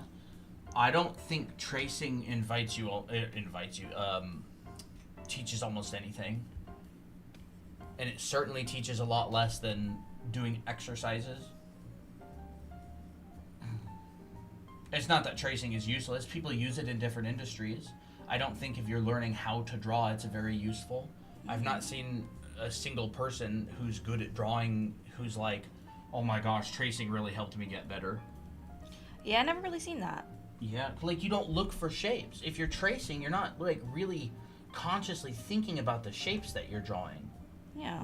Like, cause you just are doing an outline over stuff. But it just depends. I am 100% open to tracing being a good drawing tool to teach if I see evidence of it. I have not seen evidence of it being very effective. People will be like, well, I got better from tracing. It's like, I'm not saying you didn't, but if you didn't trace, do you think it would have hurt you more? Or do you think it would have helped you more?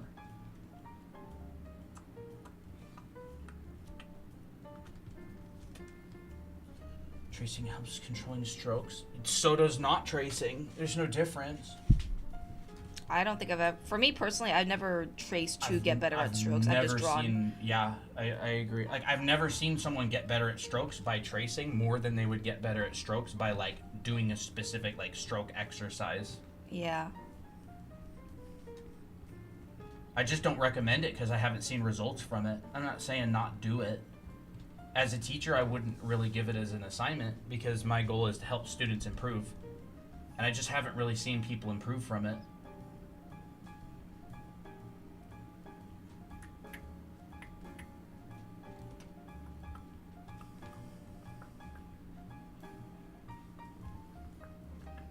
About using references? Yeah. Oh, using references is great. Important. Like, what are you going to learn from?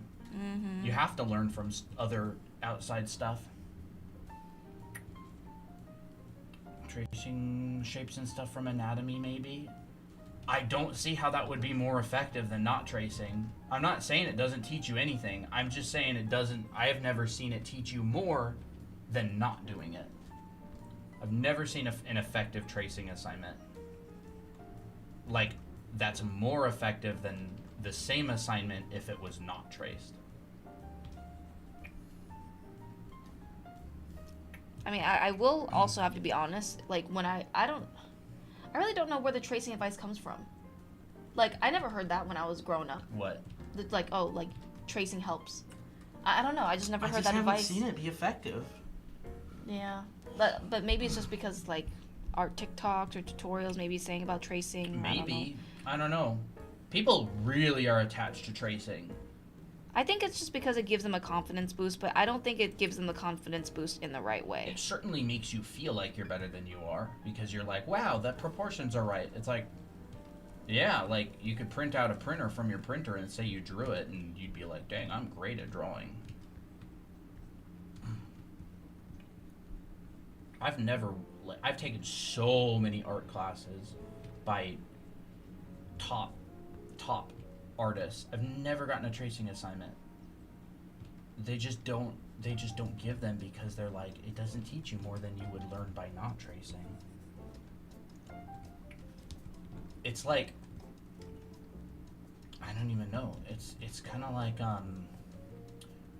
learning how to write by like opening Harry Potter and drawing over top of all the letters that J.K. Rowling wrote. It's like, will it help you? Maybe a bit. Do you think it would be better to like try to write your own book and then get critiques and take a writing class and try again, and you know what I mean? It's like, would it teach you anything? Arguably, maybe. Does it teach you more than other stuff? Probably not. It's like an exercise machine where there's zero weight, or somebody else is lifting the weights for you. It's like, do you think you're going to get stronger? Or do you think you'd get stronger then if you were to lift the weights on your own? You know, that's just our take on it. I'm completely open to being proven wrong. Because I want to teach people in the best way possible. Like, I think that would be sick. If you could, like, get super good at drawing by just printing out images and tracing over them. Like, that'd be a heck of a lot easier. Yeah. Than, I mean, like, I would if it was something that is actually, you know, a thing. I kind of like this folder here, so I want to include that.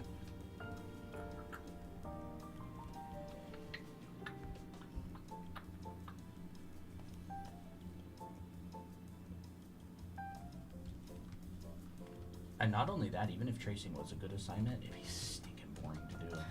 I would get bored really quick because I'm like, oh, all I have to do is trace. I'm not thinking of anything. I'm not solving any problems. My brain isn't being used. Like, I'm just going, keep this line over top of the other line.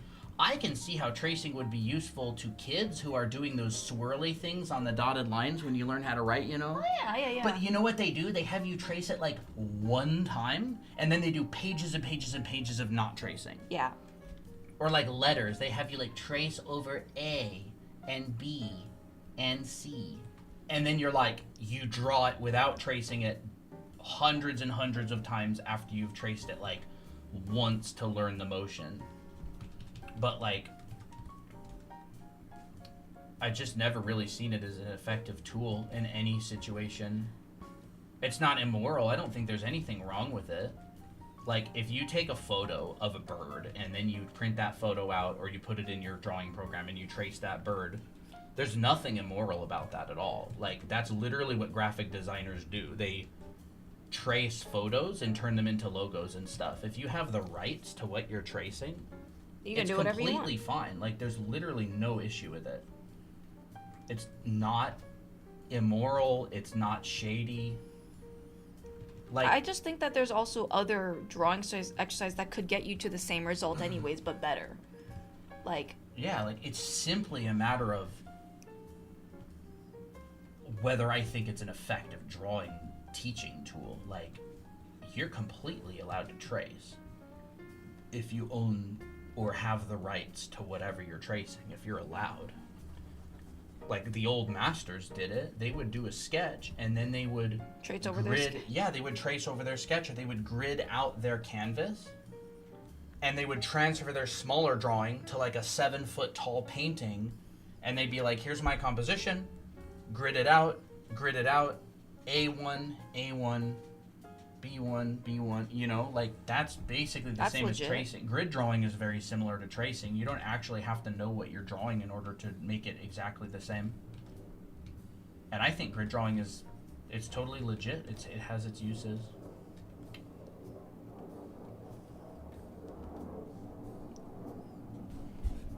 And like, if you have Clip Studio and you trace the mannequins in order to get a hard pose, totally fine. No, I mean, that's there for no you. problems at all. Again, I'm strictly speaking from tracing in order to get better at art. Yeah. I've never seen it get you good at art faster than not tracing. But if you're like doing commissions and professional work and you're like, I'm gonna do this mannequin and I'm gonna trace it because it helps me work faster, I encourage it. That's great. You should see what they do in concept art, bro. You guys would throw up. Applejack. Apple. Good boy. Oh, you're such a good boy. Look, he's perfectly in front of the camera. He's so cute. Oh, Ooh, look Mr. at Handsome. you. Look at you.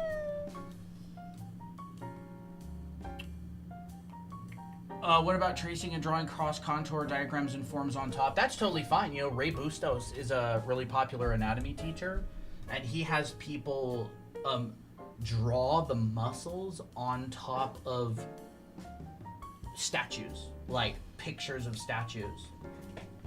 I just have to spit on him. But I arguably don't think that's a tracing assignment so much as you're like showing the muscles in something it's not there. Right? Like it's like taking a photo of a human being and then doing like a diagrammatic muscle view on top of that. I wouldn't really consider that tracing. I would consider it like diagrammatic, like breaking something down. But I mean, maybe it would be tracing. I've seen that assignment. I've never done it personally, but he was a very popular teacher in Art Center for a long time.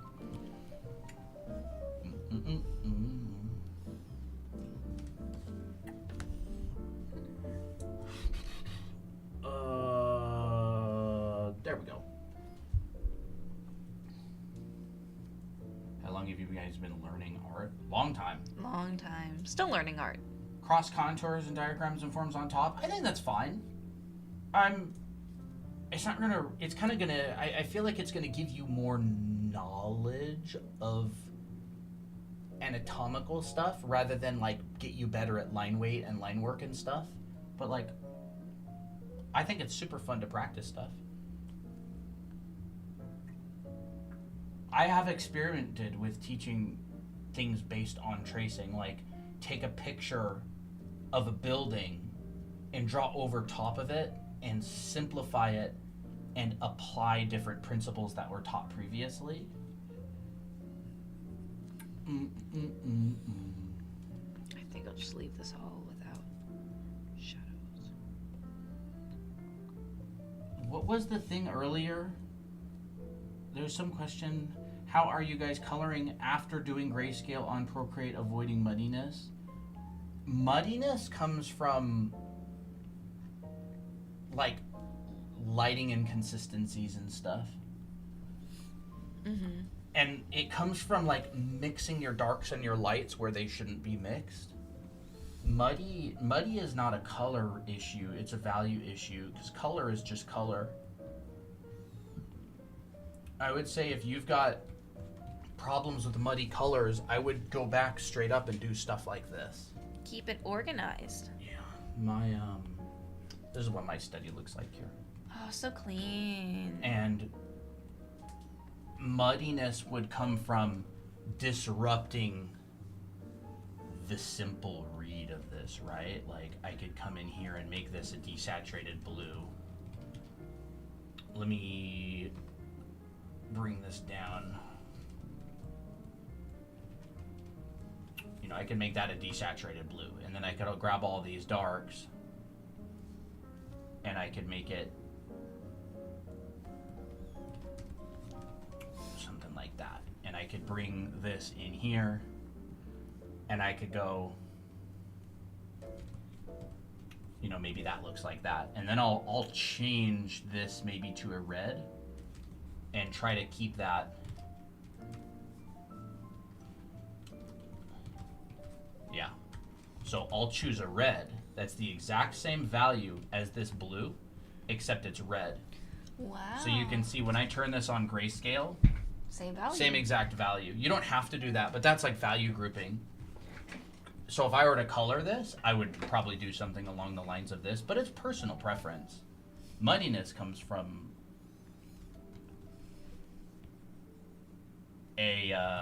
getting your lights in your darks and your darks in your lights and stuff like that.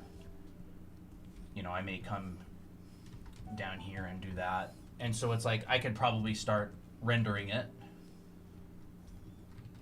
So basically your hair, wait, is the hair and the hat the same value? Yeah, That's actually really interesting. I grouped it. It's Yeah. not in reality. And so like if I wanted to separate out the lights, I would need to make sure that the lighting is consistent, right? So maybe we have a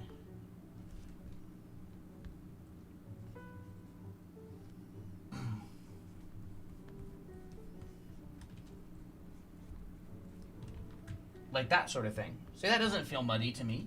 No, not at all. And I could come up here and add a little bit of that. It doesn't feel too muddy to me. You know, I could come down here and even change this a lot, you know? We could do something like that. Come up here, just make something simple.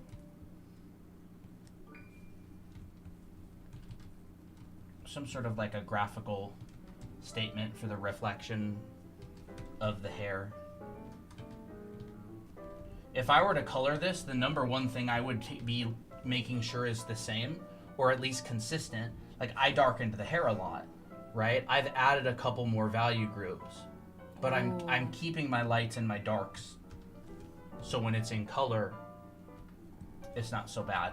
And then I would come in here and be like, you know, kind of a cooler light, and I would just go like, you know, got some of the top of the sleeve, and I would essentially do what I did with the whole body, except at like a finer level. Come in here and do that.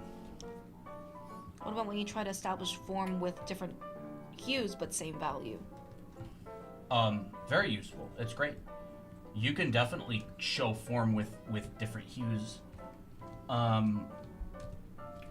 lot of really high level artists do that. Like they'll have a sphere. I don't know, I didn't install Cooler on here yet, but you can go and find the same hue and you can say render a sphere with just color, and this will make it so you can value group this sphere. It's really, really useful to do that. Yuming Lee does a lot of that. He's really, really good, you know. I think Yuming Lee does this super well.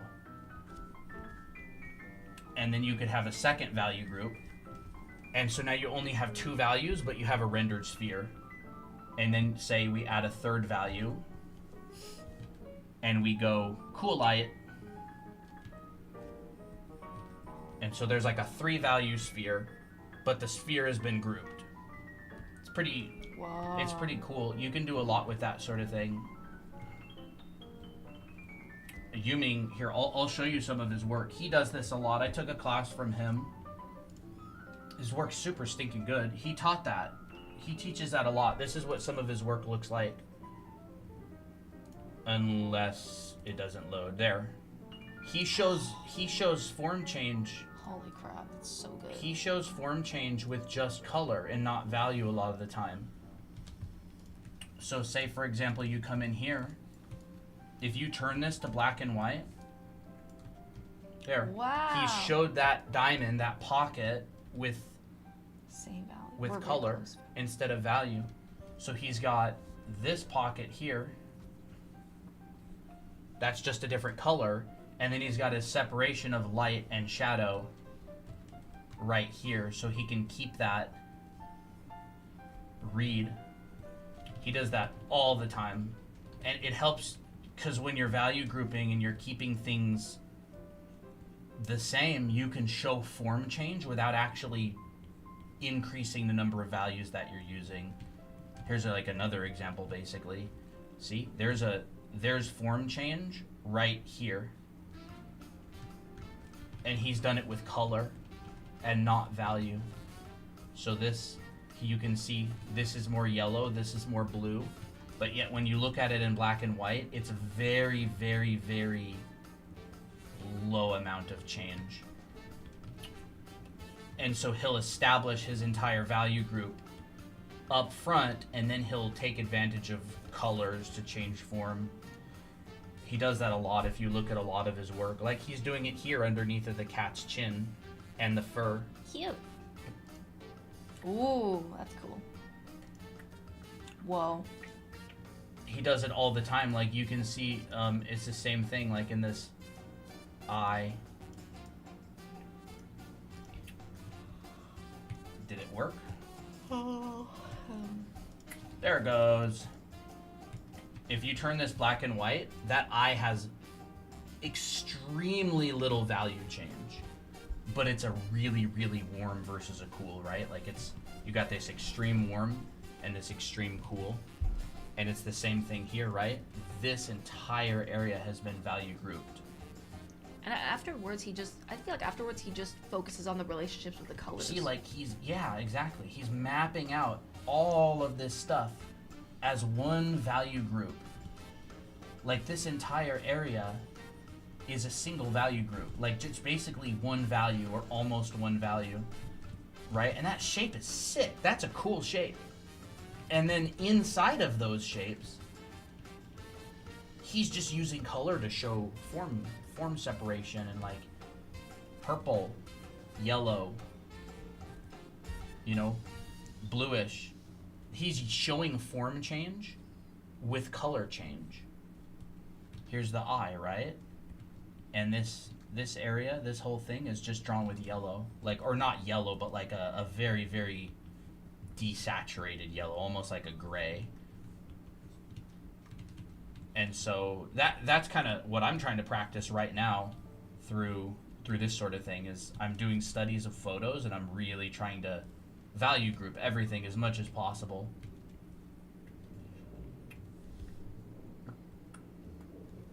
And it's very subtle. The value change is subtle, the color change is not. Like he's got an intense color change, right? He'll literally do something like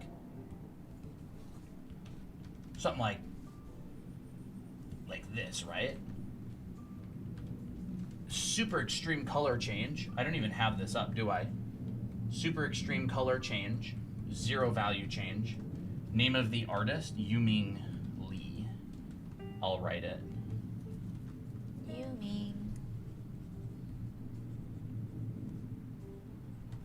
That's his name. I'm taking a class of his online. I'm pretty far through it now, actually. It's good. Yeah. We need to go through more of our Ramon Hurtado and Devin Corwin class. Oh, that's gonna be so exciting. But I wouldn't do this. That's how I would colorize it. You can make these any color you want, because who's to say she doesn't have a different colored shirt on or jacket on, right? This jacket could be pink. Just remember, your local colors have local values. So if I'm gonna make this dark, I'm gonna value group it with that next step of value. So like I'm value grouping it with the legs, and I could potentially value group the legs with the hair. That would work. So it's almost like rounding up or down. I like to see value grouping as like you kind of round to the nearest whole, or like you have a budget. Like you're an artist, but everything costs money. Each value that you have costs $20, and you have $100 budget, right? And so if I have 4 values, that's already $80. And I'm like, crap, if I add a 5th value, I'm out of money. And each shape costs you $1. So, or let's just say each shape costs you like $2, right? So if I can connect all of this together, I don't have to use more than one shape. So I'm still saving money, right? Like that's like what I'm thinking about, right? Oh my gosh, if I group the hair and the hat and oh my gosh. So this is $2 and this is $2 and this is $2 and this is $2. What if I connect this shape here? Now I've just saved $2, right? And It's like I each shape need is- a new shape for the hand, so I have to spend $2 there. What's that? It's like each shape is $1 or it costs money. Yeah, so like I spend a whole $2 on the neck, bro. Like that's a lot of money. So if I want to spend $2 more on the ear, inside of the ear, could I like figure out a way to connect it to the neck? And sometimes you have to use a shape. That's fine. Just I'm not like spitting them out all over the place. I love the concept of this. Like I think it's so effective, and it really, really, really helps to be like very conscious of things. And so like the more shapes that I can group and combine, like the better. And you see that like artists like Yuming, they think in that way. Like they think in that way. It's like how can I make this painting with as few values as possible? This is a phenomenal painting by Yuming. And you can see like you got this really saturated blue, but it's actually not that bright. Like this is literally like if I were to put like a bright color by this, it's like not even half as bright as that. It's crazy. Let me bring this back up. Right? What does a bright color look like? Very bright. Oh, wow. Yeah. That blue is super dark, but it's bright in relation to that. So like he's coming in here and he understands the forms of the face, right? Here's the keystone. Here's the front of the nose. Here's the side of the nose. And what do you know? Right at that place, it turns a corner. His shape changes. And so he's doing all of this heavy lifting in here with color instead of value because he's like, he wants to keep this whole thing the same value. And so he's like, I'm just going to go in here and add upward facing plane. Purples. Downward facing planes, you know, more reds. And he talks about this in his class. Like, he literally brings up this piece and explains this exact thing. You can find his Instagram. His name's Yuming Lee. He has a course. It's kind of advanced, fair warning. He talks about a bunch of stuff that kind of requires underlying knowledge, but it's a great class. He's got an Instagram. I think the class costs a couple $100. But, like, these principles are super important. I love the idea of a budget. It makes the concept of like value groupings feel so much more like Art approachable. budget. Yeah. Art budget, bro. I want to make a YouTube video. It's called Painting, but everything I do costs money. And I'm broke.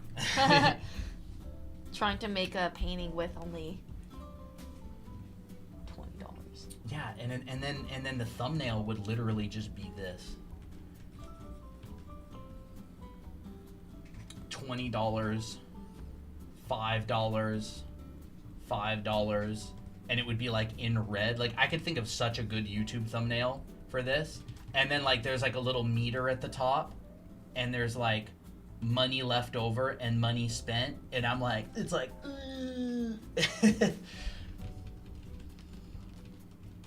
Is it okay if I post a drawing and stream challenge channel? Yeah, it's open. and you just like break it down, right? And you'd be like, shape equals $2, value equals $20. You know, I don't know, like that sort of thing. So like I would try to find excuses to connect shapes together when possible, like kind of grouping these shapes into one value. You almost create like little streets between the shapes. Bro, that's such a, I love that idea so much. Someone's gonna do it before me. Mm-hmm. And I'm gonna see it on YouTube and be like, and I'm gonna be like, Inflation's so bad I at reached know. artistry. yeah, for real.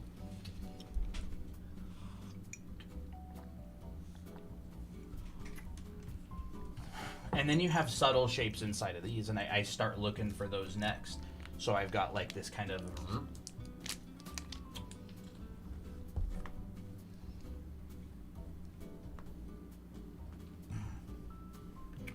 And there's a triangle here.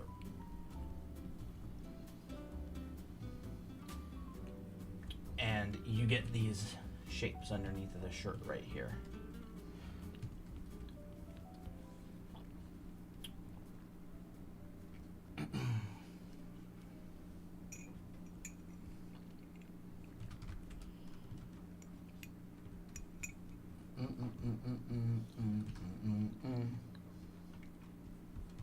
This actually pokes out quite a bit. And then it goes straight into the sleeve.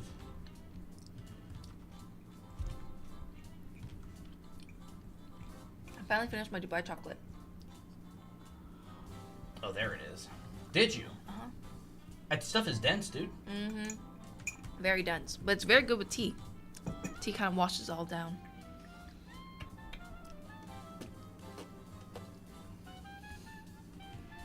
There's actually a hand. Oh, that's cool. So it goes.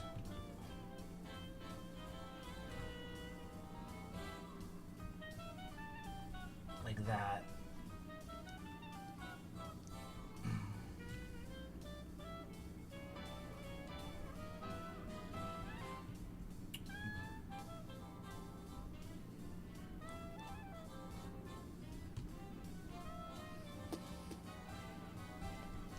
It's actually more of a triangle.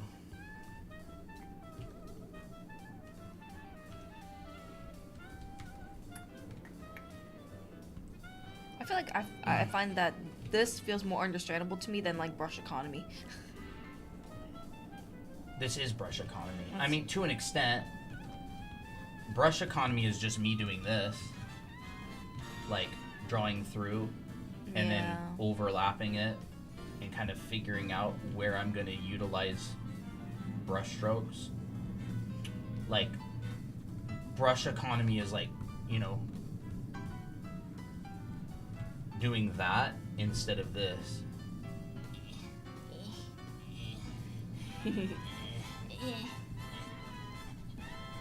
Oh boy. Like, which shape looks better, the you know what I smoother mean? one.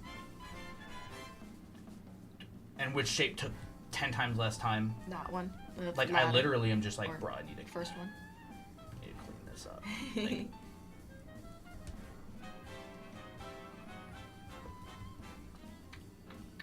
and it's not about having super crisp. It's not about having crazy like crispness, because you could definitely come in here and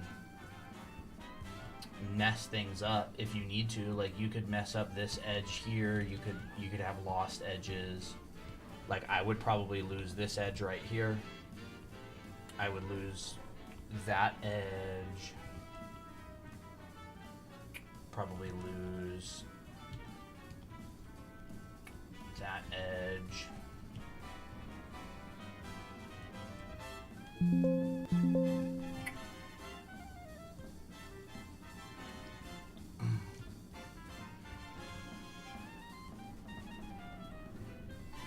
What app do you use? I'm drawing in Photoshop.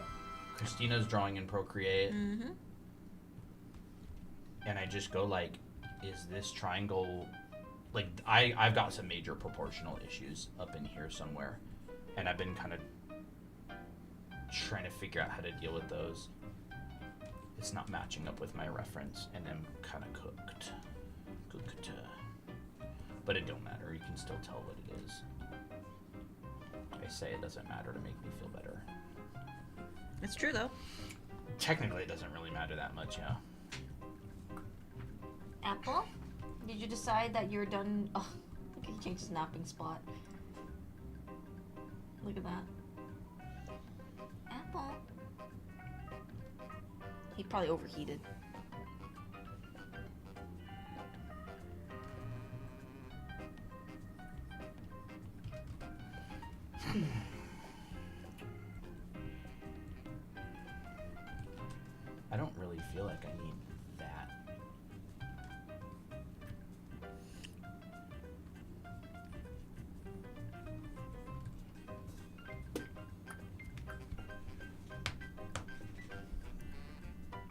when you have the chance, can you explain the planes of the face on a face-like model like you have on the table?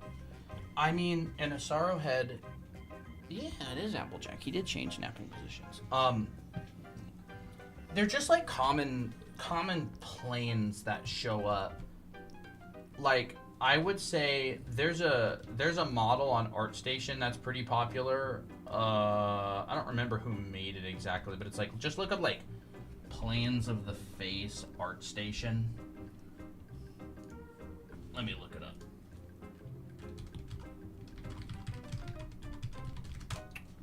Here, no, yes, male head, William Nguyen.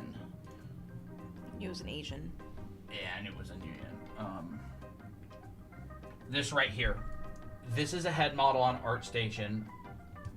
It's based on like an Asaro head. It has like similar pieces. There's a female and a male one. You can move it around. You can see different lighting positions. I would say draw this a bunch of times and focus on just drawing it a bunch of times. Like, don't even think all that much about accuracy. Just do your best. And what ends up happening is you just start to remember the planes. You're just like, after you draw it for the 5th time, you're like, yeah, there's kind of like a plane that goes down from the jaw, from the cheekbone to the jaw. Yeah, there's kind of a plane that comes down and goes to like the corner of the mouth area. This is definitely different than an Asaro head. Like, an Asaro head is broken down quite a bit differently. But it's a good head model. Like, I think this is a good reference. And draw it like a bunch of times, like 50 times from just a bunch of different angles. And I know that's scary, like, oh no, I have to draw it 50 times. You will remember these planes. You will. Based on pure repetition, you will remember the planes. Or you'll die trying. No, I'm kidding. You'll remember the planes, like, after you draw it a bunch of times from a bunch of different angles.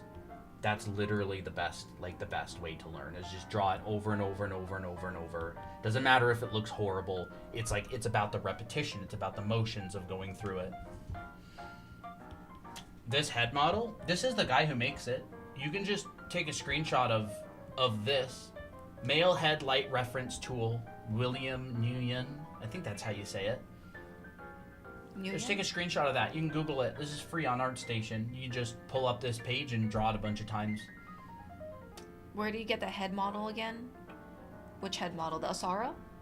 We 3D printed ours. Yeah, this head model right here. This is an Asaro head, A-S-A-R-O. And I've just found a pretty accurate model online and 3D printed it on our 3D printer. I've got a bunch of them. You can buy it. You can buy it online. They're at planesofthehead.com. It's Asaro's website. That's what I have so far. Nice.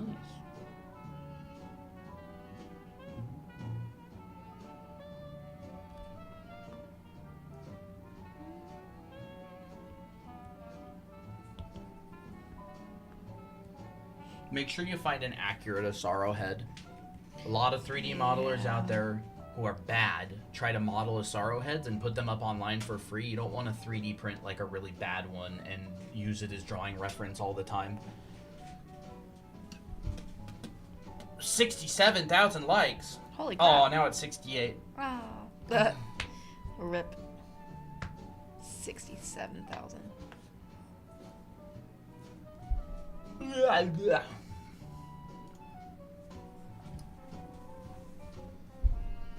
How do you tell a good one from a bad one? You look at the real ones. Yeah. That's the problem with getting something for free. Is like, you kind of have to put in a little bit of work yourself. I can't really tell you. There's definitely some accurate ones out there, and there's definitely a good amount of terrible ones out there as well.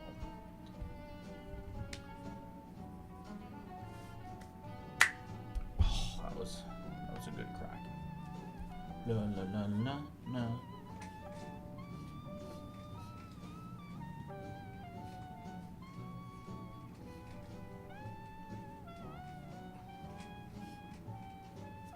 Bro, I'm so dehydrated. What the heck? You need water? Yeah, I would like some water, please. When's our thick water getting here? Chad, you know what we ordered? Do you know what Christina and I got? No, I didn't order it. You ordered it. Do you know what Christina begged me to buy? No. Thick water. Thick, That's probably the only purchase that I actually disapprove of. thick from you. water. Literally.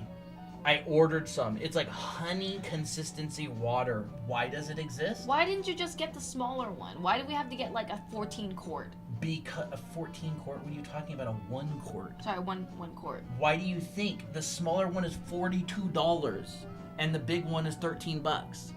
You want me to order that one? I'll order it right now. No, never mind. I I wish you just didn't order it at all. thick water. Thick. I'm appalled. Hi, Paul. I'm Colton. Don't think you can I get away don't like with that. that tone. What? Don't think you can get away with that. Let's go. Why did you want it so bad, Christina? Exactly. Ow! I'm gonna get water. Thick water? You want some thick water, Christina? No, I You want want just the Jello consistency or the milk consistency? nasty. I just want my water. I just want bog standard. Jello, honey, or milk? None. I just want regular water. He got it because he saw this one guy make chocolate thick water on TikTok. Chocolate thick water on TikTok. And he's like, I have to buy it. And I was like, There comes a time in every man's life where he must impulse buy. It's not like we ain't gonna drink it. I'm not gonna drink it, you're gonna drink it. You think I'm gonna drink it willingly?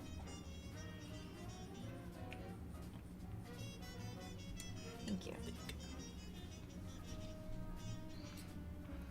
La la la la la. Oh, there's a new song on now.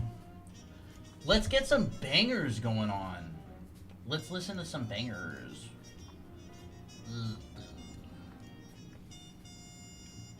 Music. I really liked that one. And I like Ba Ba Ba. Blah, blah, blah. Ba Ba.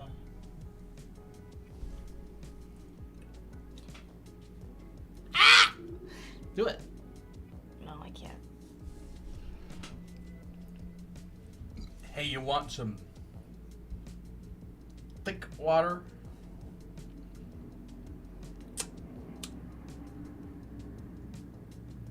What the heck you...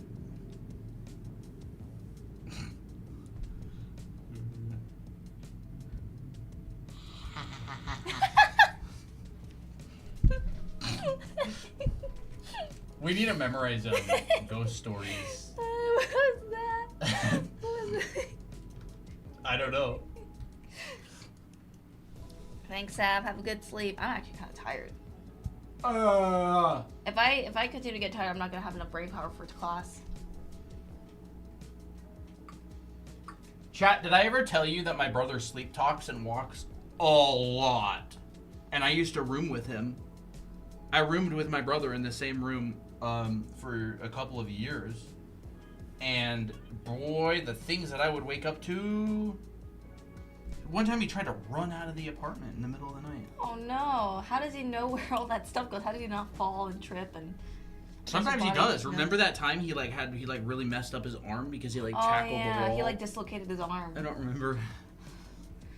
Silly little dude. Silly little guy. Can you get Applejack? Apple. So cute. Chat, you want to see a silly Applejack picture that I took of him? Who's still here, by the way? Any lurkers in the chat that haven't talked for a while? Look at this picture. Me. Look how Pancakes. silly. Oh. A mini Applejack. What is this, bro? How did you get him? I don't know. I I clicked just on want to it. like I don't know what just happened. Stardust. Hello. But I Still just- vibing. Look at that around his faces. Lemon Jack. Actual Applejack footage. You've seen it here first, chat. You can make You're a sticker. so cute. Oh. Go shpep up his face.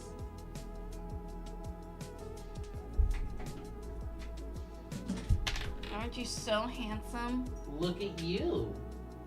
I just want to knead it into bread. What did you just give him? I just dabbed his eye a little bit. It was watering a little. Oh, why is your eye watering, Apple? He's Is sad. that why you keep getting? What? Why is he sad? Oh, I'm just kidding. I know you're kidding, but like, He looks so cozy. Make him a human OC. You know, I did draw like little doodles of what Applejack could look like, or what Poppy could look like, or as humans. I usually watch these 9 videos and thought followed thoroughly to practice. It helps. Awesome. Yeah. You can make it a sticker. That's what happened. You have to long press. Long press.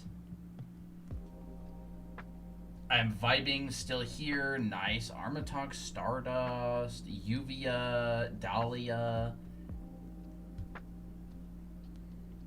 I just have to draw Toby like this. Yeah, that's literally Toby Doki. Toby, I imagine him to have like a very fluffy bowl.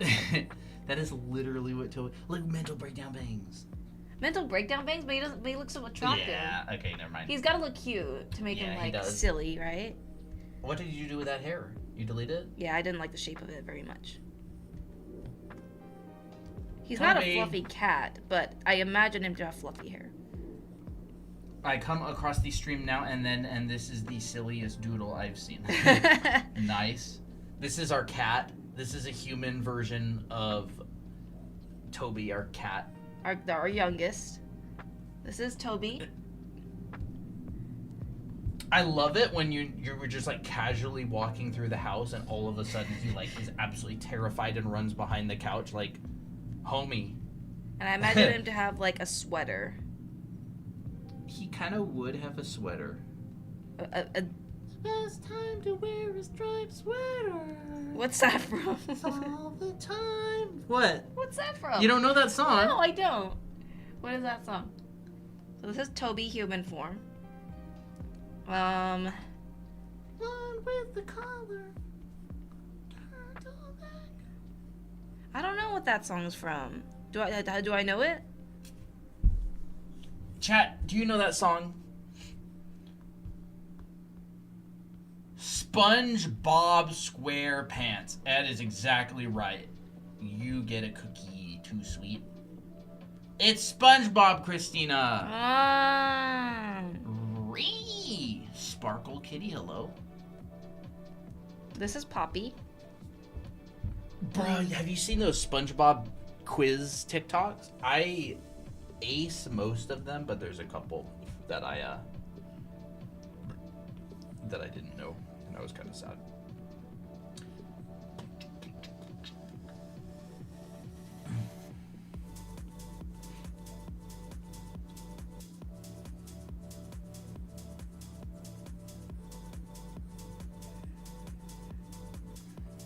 This is how I imagine Poppy.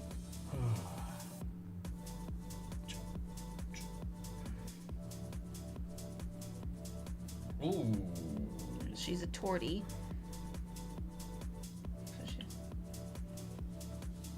So she's gonna have black hair with some spots on it. What powers does he have? Toby has no powers. Eternal poop foot powers. He is literally... He has the power of having negative IQ.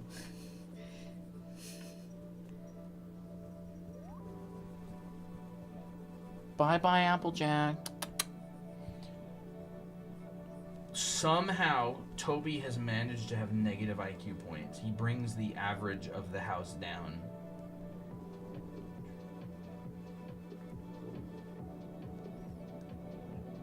Colton, what do you think about this as Poppy?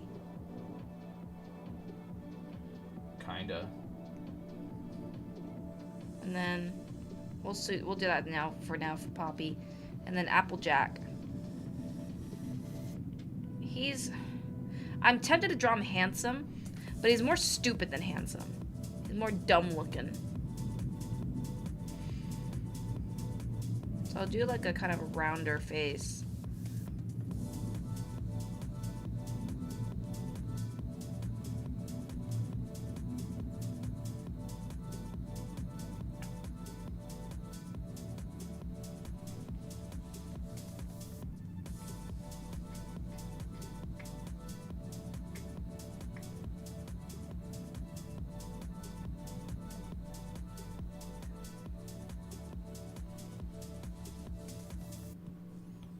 What kind of hair for Applejack?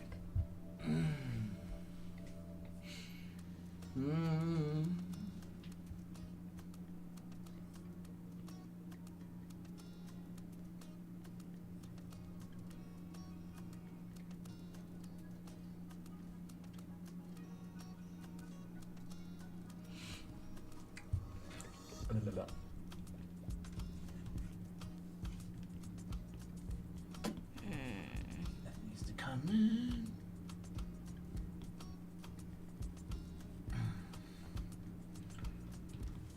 What's the dumbest thing he does? What isn't the dumbest thing he does is the question. Every single time Toby takes a dookie, he steps in it directly. A lot of the time directly. Some of the time, out of just sheer luck, he misses it. But he almost always has dookie foot. He just takes a big old dump, steps in it, and then leaves. And he still has not figured out how to bury it. In fact, he's so bad at it, the other cats just go to the litter box after him and bury it for him. Yeah. Toby, it happens so much that every time he goes to the bathroom, he just goes and hides because he knows he has to get washed off. We just pray every single day. Applejack? Please let him learn. I feel like Applejack's bathroom habits are also dumb. He overburies his Applejack pee. literally mixes the litter box like a cement mixer in order to bury it. But it's better because he doesn't step in it. He just mixes it up. It's just so funny because it's like, bro, this thing's already buried to death. He's the reason that there's so much litter dust everywhere because he just churns that thing like crazy. But it's totally fine. Like, he's just doing a thorough job. He is just doing a thorough job. Poppy cleans her paws after she uses the litter. She'll like scrape on the edge of the litter box and she goes like this. Does she? Yeah, she does. She's so demure. But Yeah. Poppy's really moody. Yeah. She's such a little Miss Moody Pants. She's more of like a mommy's girl. Like, She just is so moody, bro. she is. She'll be like, I love you, I hate you, I love you, I hate you. Literally, she'll be like, ew, you? And she'll like walk away annoyed, and in the middle of walking away, she'll turn around and be like, oh my gosh, I love you so Bestie, much. love oh, you. bestie. It is funny though. That's it. That's what they do. Can you show us Poppy? She don't want to come in here right now. She'll be like in her bed, and she'll be like, you? I can carry her. I thought I told you to get lost. I can bring her in. Eh. Alright. Well, I do have pictures. She's taking a nap. She comes by on stream sometimes. She does. Sometimes when she's in the mood, she will go and jump on the desk. Toby is my son's favorite. Toby This is Poppy. Yeah, that's Poppy. She has 2 collars, one for stress, one for fleas. Yeah, she has a pheromone collar and she has a flea collar. It makes her smell nice. It does make her smell nice. Look at those cute little paws.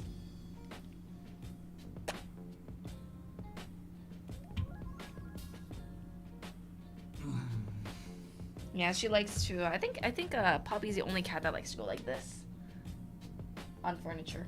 Yeah. Toby's, But Toby's pretty cute. He's cute. Toby gets really clingy after he gets a nap, and he's like, oh, he climbs up on my desk and just like, rub me, love me. He's like this. I want attention. And even when you're petting him, he's like, wah. He literally will meow for attention as you're in the middle of petting him. Yeah. Yeah. Where is he? He's so cute. Well, like I'm tempted to just all I'm tempted to do is just draw them as human heads. Draw their heads human, but their body as like cats. I know that's horrible. I mean, that's kind of horrific, but I mean, you know, centaurs are a thing, so I mean, like, why can't cat centaurs be?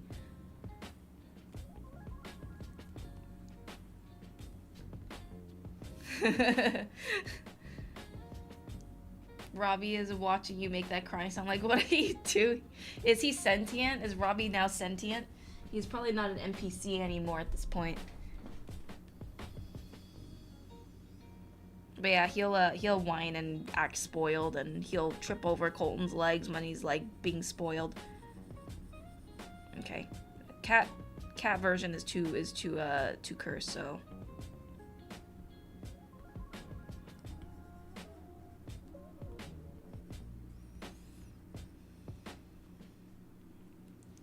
Very much sentient.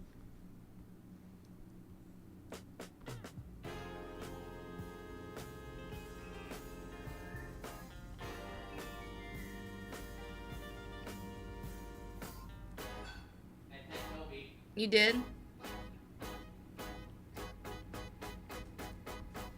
This is Applejack, oh my gosh, I thought you were a seal for a second. Aw, I cute thought you were a seal. land whale. I was like, who left that giant gray comforter On the cat bed. on the cat bed? But it was just you the whole time. This is Applejack when he's being sneaky.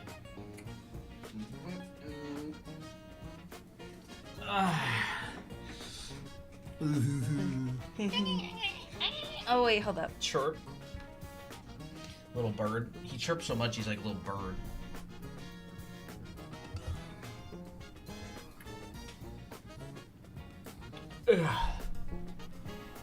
This is him when we catch him and doing something that he shouldn't. I feel like the brow would be more like this.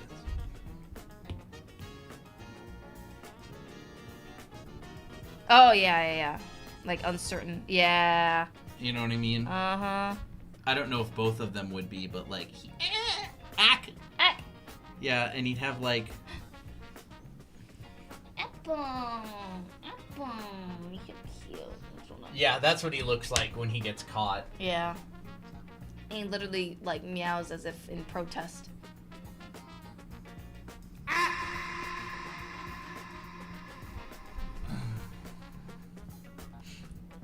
What brushes do you use? The brush. The brush. We're gonna have to re-upload, like add a couple more brushes and re-upload the We should the just make a, brushes. if you want to get our brush set, That'll be $10. 10 head pats. 10 head pats. You have to get us to 150,000 likes on stream 10 times. Alright, I got a BRB. BRB. You can switch to your screen. If you want. As you wish. Yeah, this is what I've been working on. A little bit.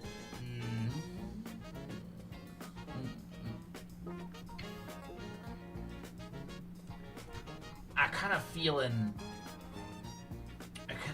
that. This feels shorter to me.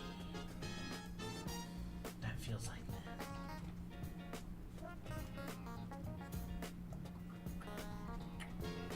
this. Drawing, but everything costs money. Isn't that such a good idea, chat?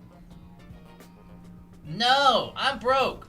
Drawing, but you're broke and everything costs money, right? You draw a circle, minus $5. You draw a square, Minus $5. and you have to like maximize the amount.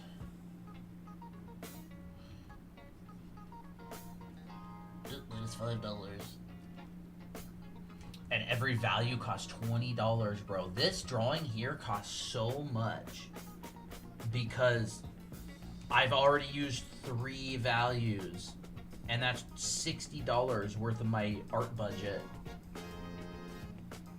Right? Drawing, but everything costs money.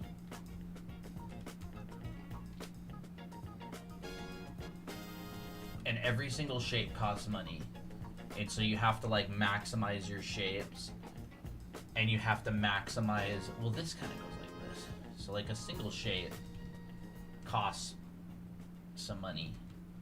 But the good news is, if you can combine a shape, like if I did this shape and this shape would be money. But if I combine them and I just go like this, then it's just one flat rate. Think about your studies in that way. It'll really help. It'll really help. Look at all these brushes, Chad. Look at this one. Sick. Bro, that's sick. Sick brush.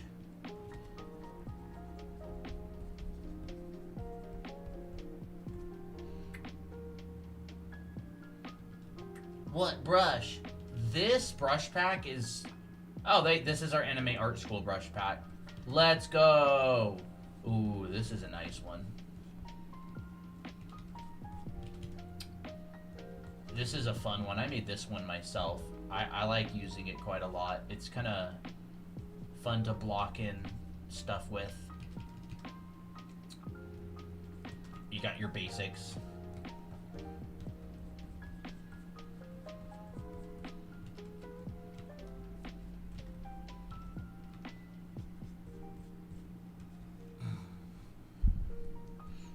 This is like a Sharpie brush, actually.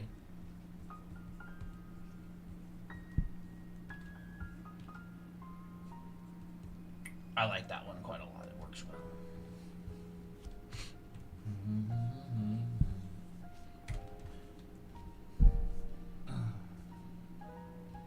This one's called Sketcher. It's pretty famous. A lot of people use it. This one's a painting brush that's been around for ages. You see this all over the place. This one's a watercolor brush that works really good for painting.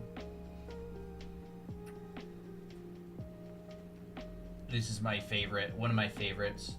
This one's fingernail. I call this one the fingernail because the brush looks like this.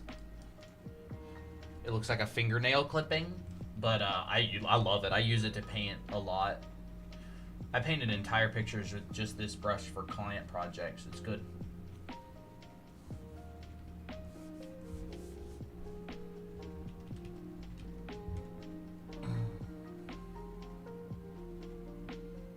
This is a good painting brush. Pretty common. A lot of people use this one.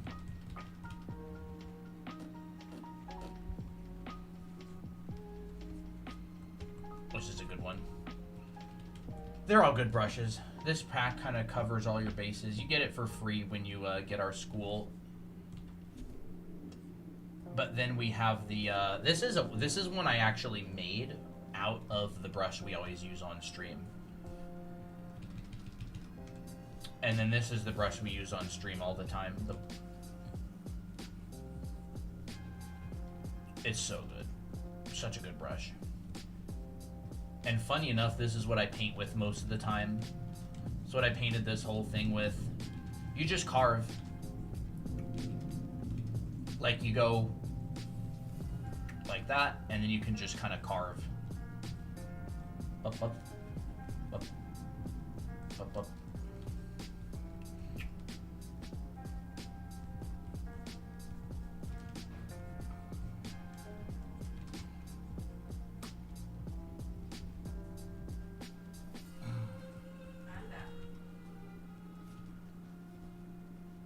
Are you? Yep.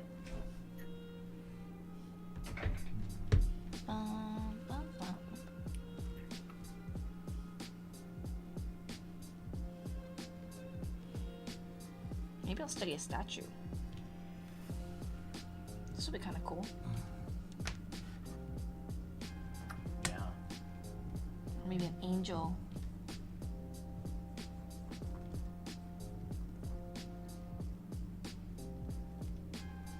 I think I'll do this one.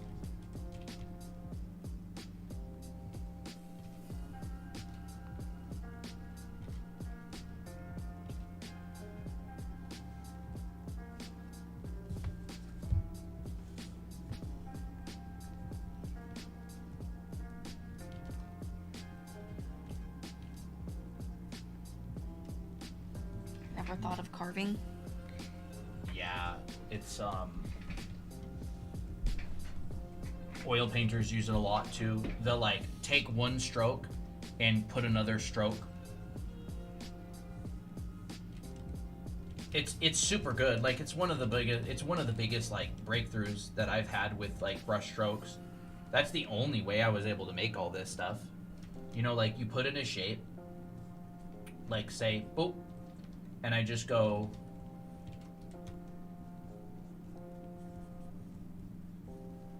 like that. You can carve yourself in a shape. Like if you wanted a little fold in the sleeve, I wouldn't make it that dark. I would make it this value.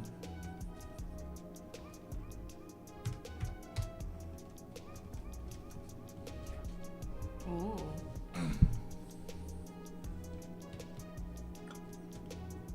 But like, how else would you get certain shapes, right? Like, you can go...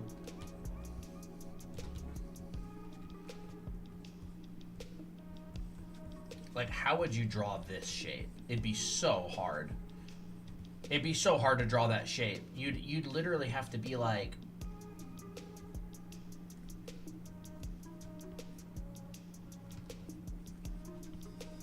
And kind of just like finesse it. It looks so It looks so not neat. And you go down here. You know, I would always carve out.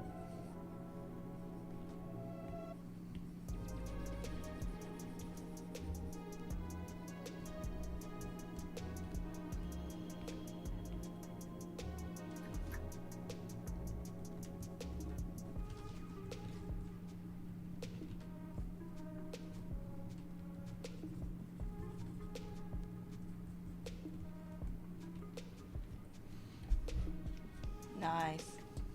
You know, just carving.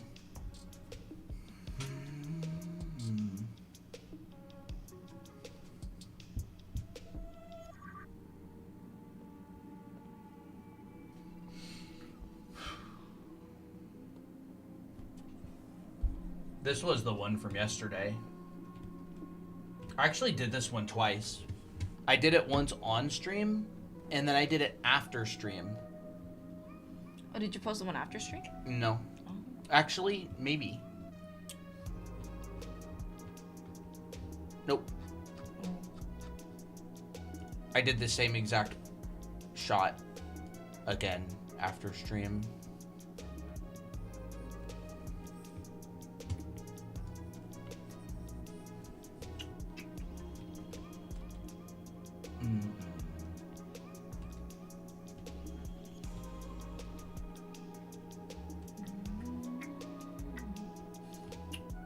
Like how abstract yet realistic it is.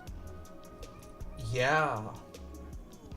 I mean, that's like a really good point, right? Because it's like all things are abstraction. Like everything is abstraction.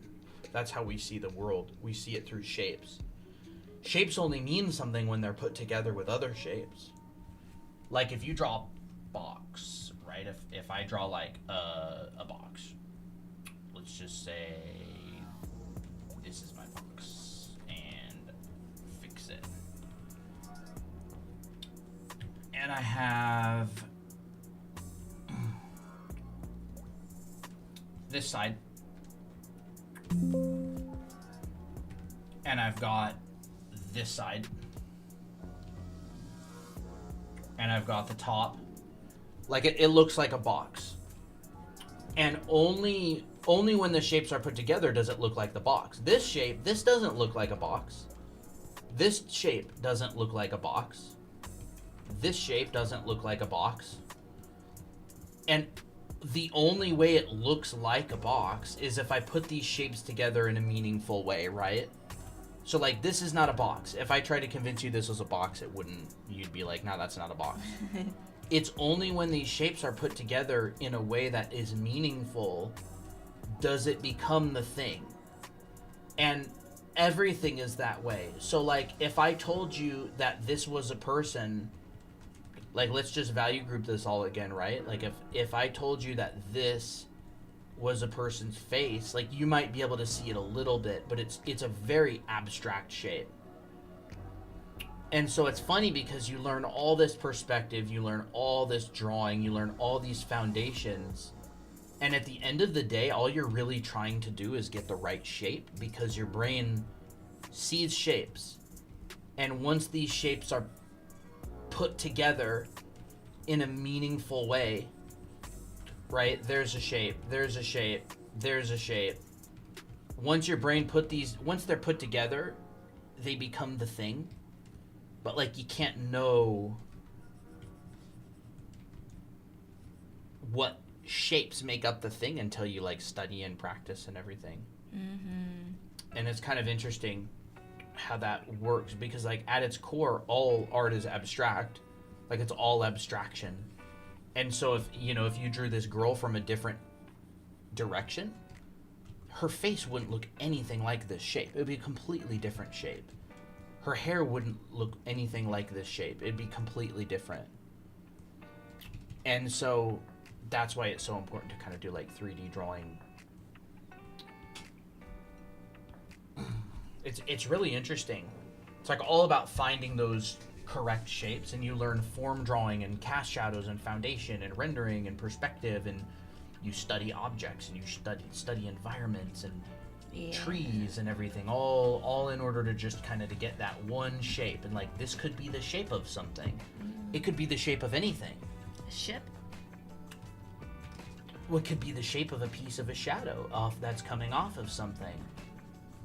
It's like it's all abstract. It could be the shape of the shadow of a bowl, or it could be the underside of someone's chin. It could be anything. This part. It could be the highlight on a hair. What? This part, the space between the peck and the clavicle.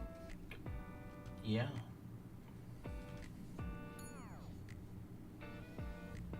That sort of thing. Yeah. Kind of like that shape. Mm-hmm. Then your deltoid comes off, and Yeah. or your pec comes off, and your deltoid and everything. But yeah. What live class do you think you're gonna teach next? I'm not sure. I haven't really thought about it too much. I'd like to teach something advanced. There's just problems with teaching advanced stuff, is nobody signs up. People like the broader you go, The more students you tend to get. It's kind of boring to teach broad all the time, though. Yeah. And so you can do really good silhouette exercises with just shapes. Like this is shapes, right? These are like abstract shapes here. It's like none of these shapes really mean anything until they're given context around each other.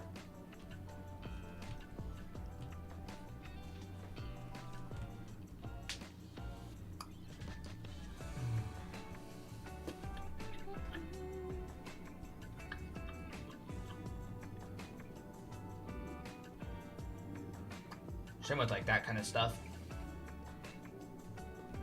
Got a nice shoulder light shape.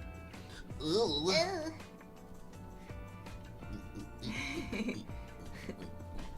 Nice. Would you call that room lighting?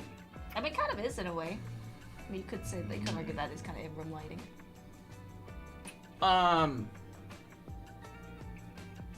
There's room lighting on the back of my collar. Yep.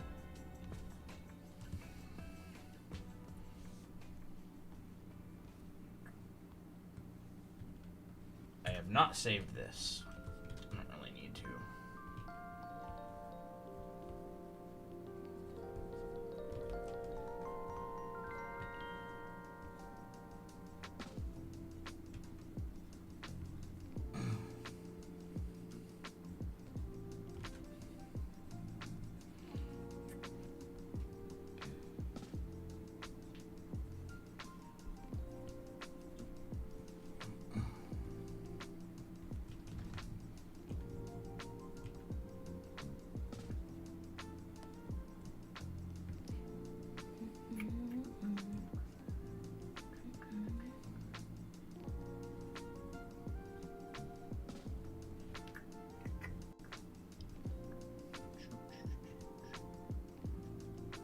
I don't know what live classes we're doing next, honestly. Christina and I are in kind of this grind mode right now where we've been going through a bunch of classes ourselves. Yeah. Should say lighting is what turns things less abstract. I think that shapes are created by light hitting stuff, right? Like, if there's no light, everything's black. There's no shapes. That's true. So, lighting is the only reason for shapes.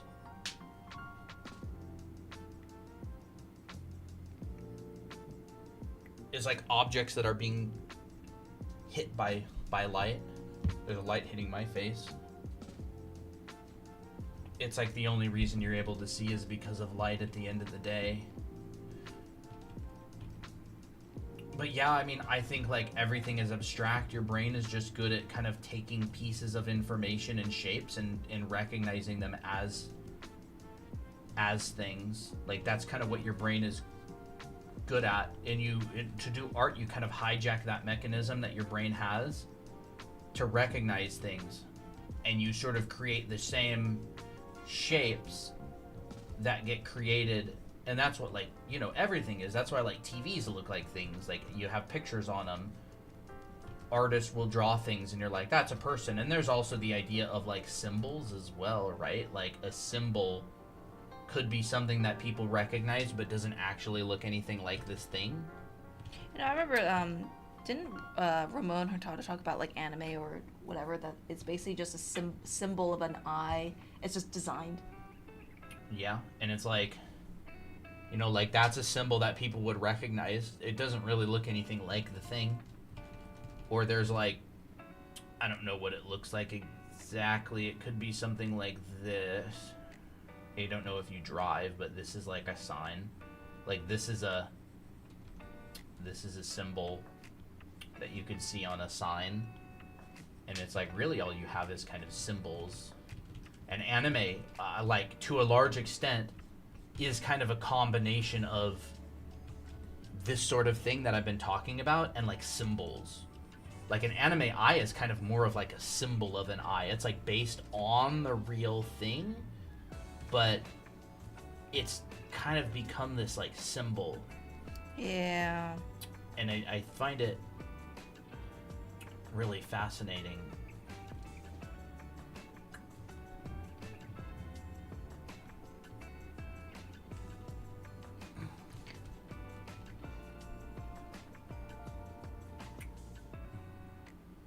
Would you say, like... Oh, did you already answer that question? How important is colored light, would you say, for a topic like your anvil drawing, like in anime? I mean, it's pretty common. Like, colored light, like, you're always having some sort of color variation for the most part. Like, it's not so much, like, colored light as it is warm. I think in terms of, like, warm and cool a lot of the time. I'll think in terms of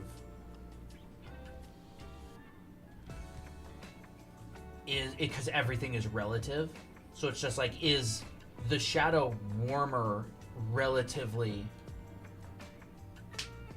than the light? And because it's like, if I show you red, is this a warm or a cool color? It's a cool. Compared to a warm orange. Now it's a warm. You know, now it's warm. It depends what's next to it. Yeah, so if I'm drawing something and I'm like receiving cool light, you know, I could just be like warmer. That's gray. Or I could go warmer, right? And these are pretty similar in value. They're exactly the same. Doesn't matter. Like we talked about it earlier, it's good to value group things. If we have $100 and every additional value costs $20, I ain't wasting a $20 on one side of a cube. Mm-hmm. I need it for other important things. That's why that exercise is so stinking good. I think that would be sick. It's like, what's the budget? You can But really make a painting. If my whole budget is assigned to this cube, then I can go all out. That's why You learn principles like half to black and rendering and lighting and all that kind of stuff, and as soon as you're done learning it, you're kind of just like, now that you know it, ignore it, because you're gonna value group. It's weird. It's like, you have to know it. But as soon as you know it, it takes a back seat over top of something like value grouping, right? Like, I've got no half to black going on here. None. Like, it's all compression. Like, I'm compressing stuff. You know, it's like Yuming. Yuming. That was our epidemic sounds. That's what we're playing our music on. He ain't doing half the black at all. He's not doing rendering, like, he knows it, but he's compressing like crazy. He's compressing everything. All of his values, he's compressing into just a couple, or all of his, every single thing that he's drawing, he's compressing into just a couple values. Like, this arm and this sleeve are like the same value.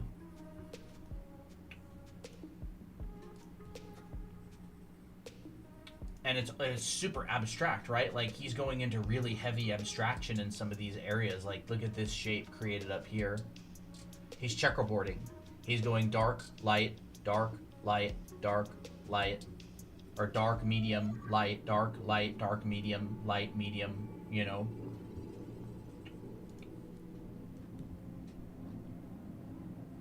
He actually talked specifically about this piece in his classes.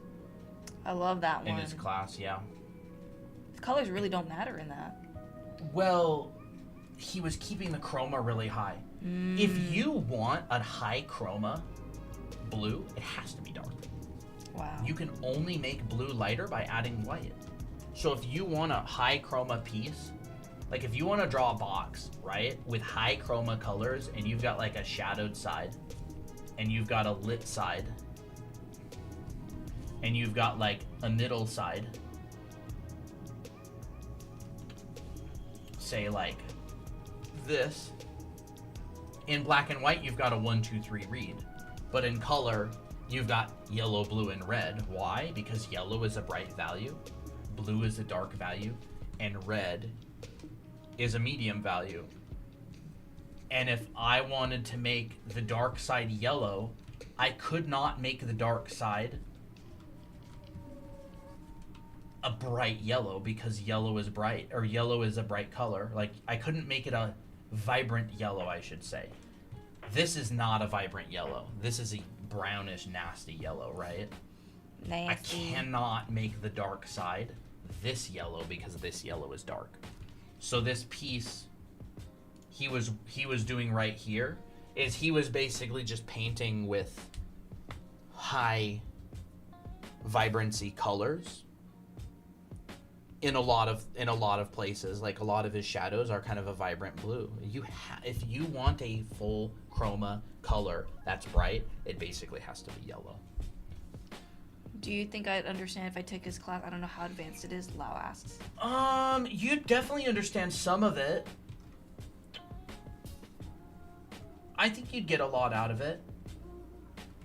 I don't know how much foundational background and training you have, because he'll talk about things that, like, are kind of foundational. Like, he'll sort of assume you know them, or he'll talk more about, like,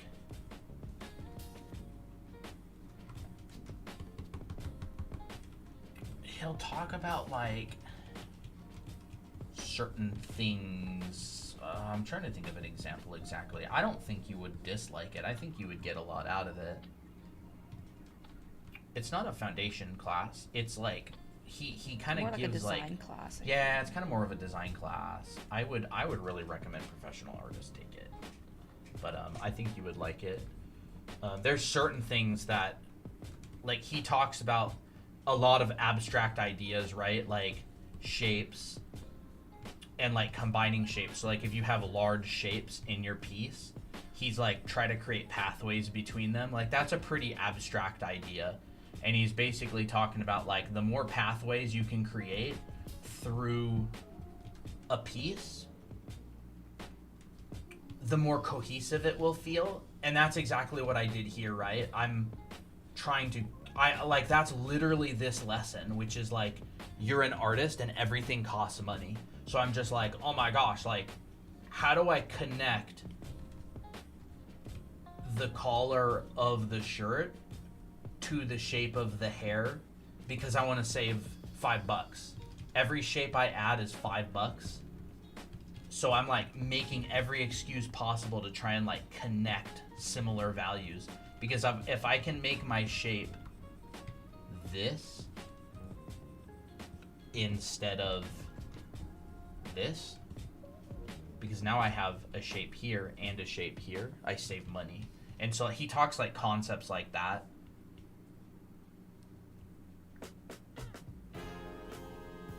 He talks about concepts like that.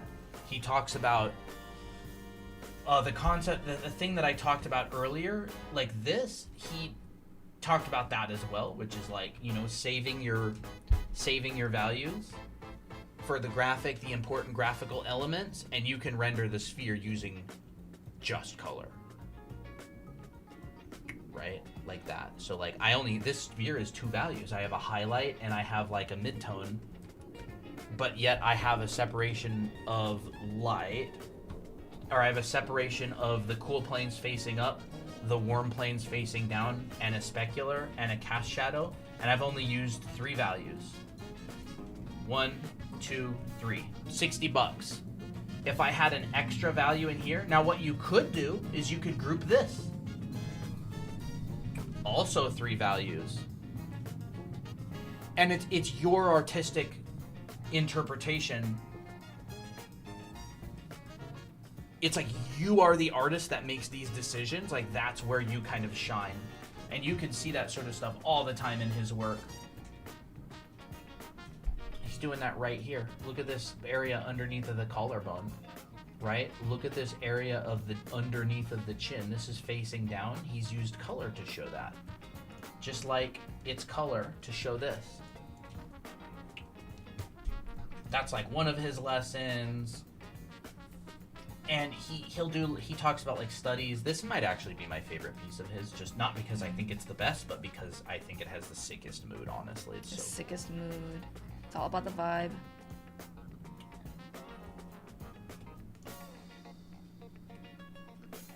it's good. This is sick.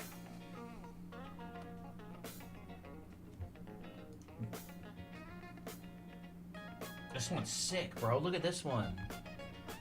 Wow. Oh, I love that one. That one's But so like, cool. look at what he's doing here. Like in the face. This is so cool. Look at this area. Like, this is the funniest thing. This is why I hated having a critique channel in our server. If a beginner were to critique this, they would do this. Pop this out more. There you go. That's better. That's good now. But it's not. Like, this is so well done. Like, your artistic voice is in your ability to play with these things. Look at that. This upward facing plane is all blue. This downward facing plane is like this green. Oh, green. That's so cool. Here's that upward facing plane. So it's like he has a sphere and he's thinking in his head this. There's his sphere, right? Or that. Oh, that's beautiful. That's gorgeous. Like, that's awesome. Oh, I love the blues that he uses. Yeah. One of the prettiest. And like he uses these really nice vibrant colors because he understands the power of the blue. A vibrant blue is dark. So he likes to play with color a lot because he understands the local color or the local values of different colors. He talks about that a lot in his class. He talks a lot about shapes and shape design and stuff. I think you'd like it. What would you recommend learning first, values or color theory? They're connected. Bye, Ozzy. They are connected. They're kind of shared. Like, that's what I've been talking about. And like a lot of it is like it's gonna come through a lot of like practice and experience and stuff. That's an awesome piece. Mm-hmm. So cool. Oh, that piece got pretty popular. That Oh, lettuce or really? the cabbage or whatever. Yeah, he talks about this one too. He does a lot of checkerboarding in here. I feel like you would benefit a lot from it. Lao. I'll keep this in mind. I'd like to save and take the class someday. Yeah, just understand it's not a foundation class. It's like different principles. It's like a collection of different principles. He talks about this particular piece a bit. He talks about checkerboarding. Like, those are some really important design principles as well. So this piece has a lot of checkerboarding. And what I mean by that is you've got light, dark, light, dark, light, dark, light, dark, relative, right? Because it's all relative. Like, you would say, oh, this is a dark compared to the white, but it's a light compared to this one. And this is a light compared to this one. Right? So it would be dark, light, right? Or would it be dark, light, dark, light, dark, light? Like, checkerboarding doesn't have to be a literal checkerboard. You design it. It's like different shapes and sizes of things. So, you know, it can just be like, it's not just literally this all the time. Right?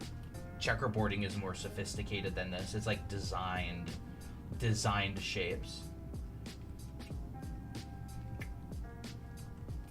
So it's like, you can see that everything back in here has been value grouped. All the stuff back in here, it's like pretty much value grouped into like the same range. But then when you get over here, these are really, really specifically designed shapes, right?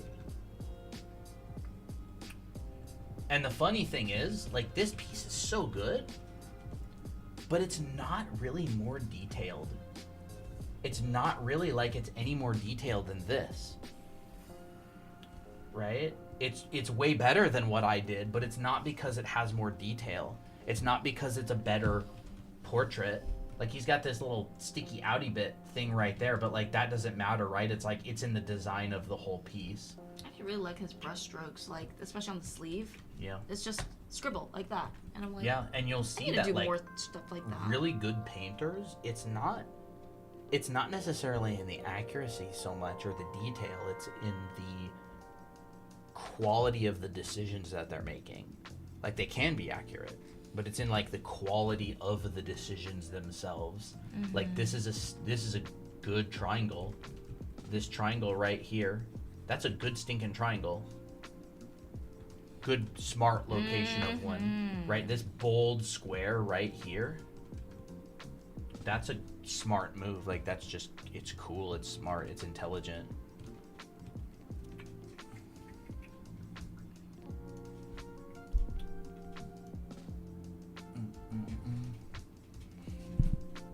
So yeah, I think you would benefit from it. Would you say checkerboarding is more appealing to the eye, or is it another technique to use? It's very appealing to the eye. It's like a pattern, but it's like a very designed out pattern. Yeah. It is definitely a way to appeal to the eye. I don't know what all is on his website.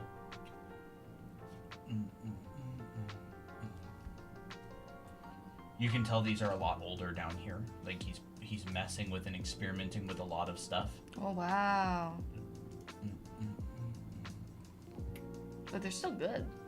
Yeah, they're great. This is sick. Oh, that one's really cool. I love that blue. Oh, that You would do so- a piece like this. I would. I think you should go through Yuming's class. I think I should too. Once you're done with it, I'll go through it. Ooh, I like that. Ooh. Oh, look, they look like they're Feels good. conspiring. That's good I really stuff. like that blue up, that one. Yeah, that's good. So cool, so vibrant.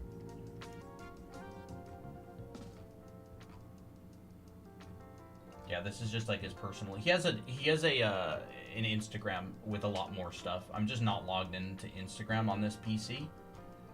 But it's Just Yuming Yuming. art. YumingArt.com. That's literally his whole store.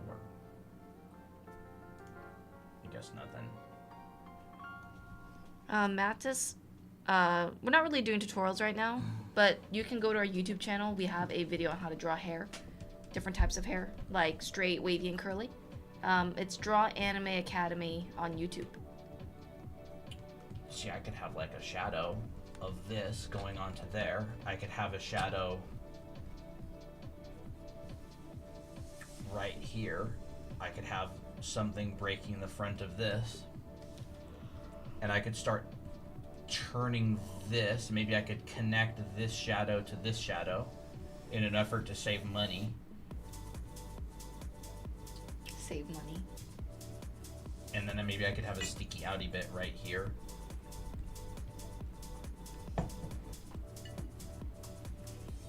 Connect those two shapes.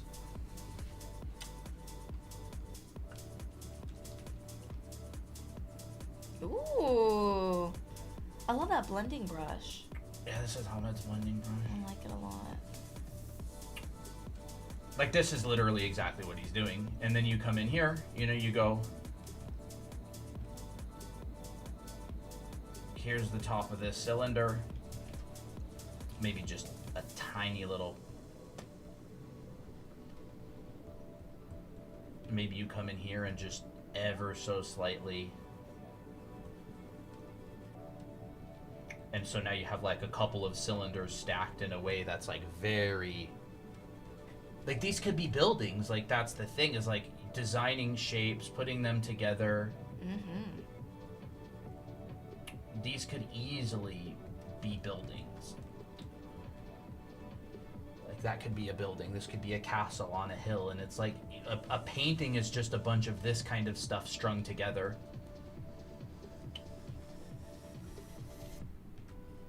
I think you just unlocked a wrinkle in my brain. You? Yeah.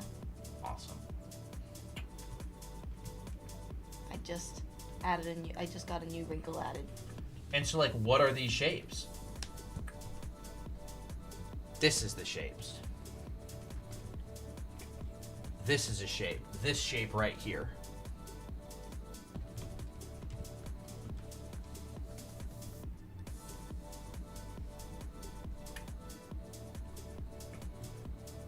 You know, this whole thing, I could just group it into one. I don't even need to show that. Like, I'll just group it. Arguably, the top of this cylinder doesn't even need to be shown. It depends what you want to do.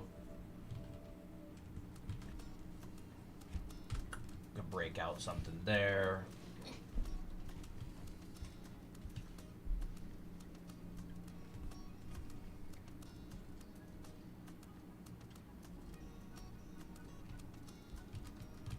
And so it's like you kind of have this intuitive understanding of form and lighting, but you put that on the back and you focus mainly on, say, graphical design. The graphical design of shapes. And that's what Yuming does. That's like all the heck, like almost all of his class talks a lot about that. So it's like, you know, these graphical, like paying as much attention as possible to literally this shape.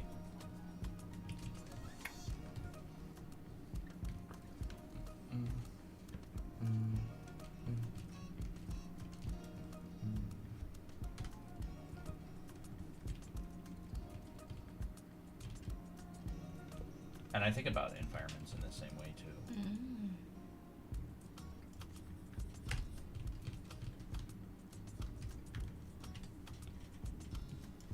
So that's why I'm doing these exercises, is I'm just trying to get better at seeing the shapes. And like, if I wanted to put a tree behind her, I wouldn't think like, oh, how do I add a background? Because the background is so contextual. If I were to add a background, I would think I would value group it. I would go get my big brush and I'd go, how do I value group this in a way that's interesting? Let me do that instead. There we go. You know, maybe I could think of checkerboarding, okay? Maybe I'll have a dark shape in the background cross over in front of her face like this. And maybe I'll have it like value group in with the hair a little bit. And then maybe I'll do something like that. And then like, okay, so she's sitting in perspective. Maybe there's a bench sticking out like this.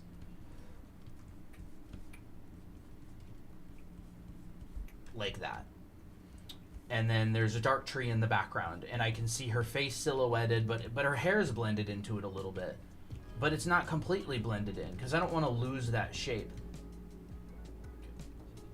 Right? Ooh, look at this. I just saved a bunch of money. Saved a bunch of money. Because I just connected these shapes together. But you can still tell it's her sitting there. Okay. It feels like a bus stop. It could be. You know, maybe I do something simple. Maybe there's the bench behind her. And so I'm kind of like intuitively using perspective too. Like I know she's in perspective. And if I were to draw a perspective grid, it would probably be something like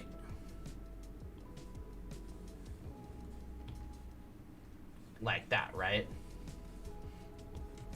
But like I'm kind of like designing these graphical shapes with checkerboarding and shape welding and these different like painting principles and design principles in mind, and I'm referring to the perspective, but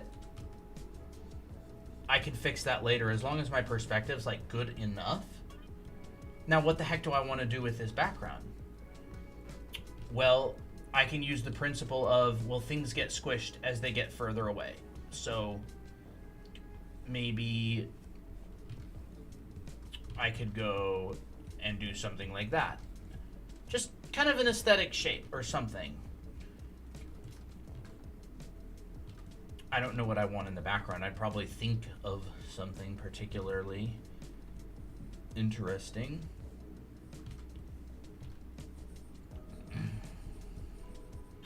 We could do something like that. And so it's like, am I drawing a background? Am I doing anything different than I was just doing with her? Like, not really. Like, she's in perspective. The background's in perspective.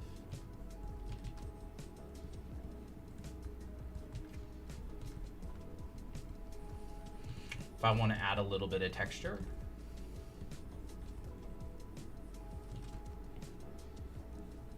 I could add maybe some of the overlaps that happen on a bench. And in my brain, it's just this. Ah.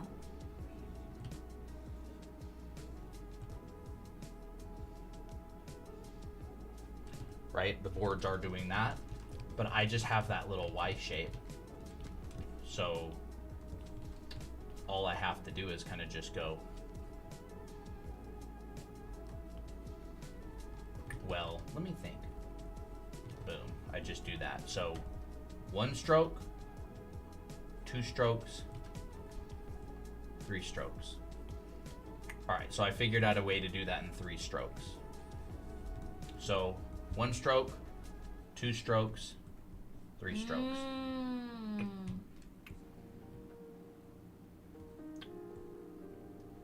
And the more economical I can be with it, generally the better, but... And then it's like, but how do I add color? Well, if this reads, the colors don't really matter that much. All I really do is just go, the heck do I want to make the colors? Like, what do I want to make the colors? Well, this is bright. Do I want to go with vibrant, saturated colors? Oh, wow. Honestly, even just that is perfect. You know, what I want to do... I could do something like that. I'm feeling... Maybe we do like a dark... Red. It doesn't really matter that much. Like, you can kind of just choose colors at random. And then maybe I'll come in here and I'll just be like, well, this blue, I'm gonna show the downward facing planes.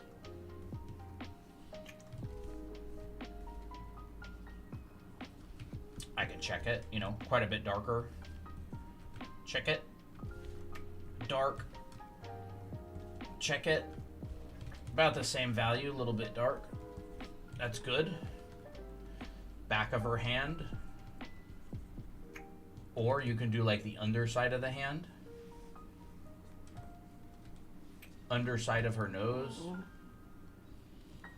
Brow ridge.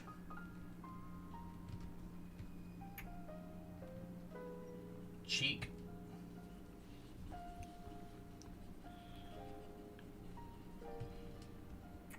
Doesn't really matter too much. Like, it still reads, you know. You can make these whatever colors you want.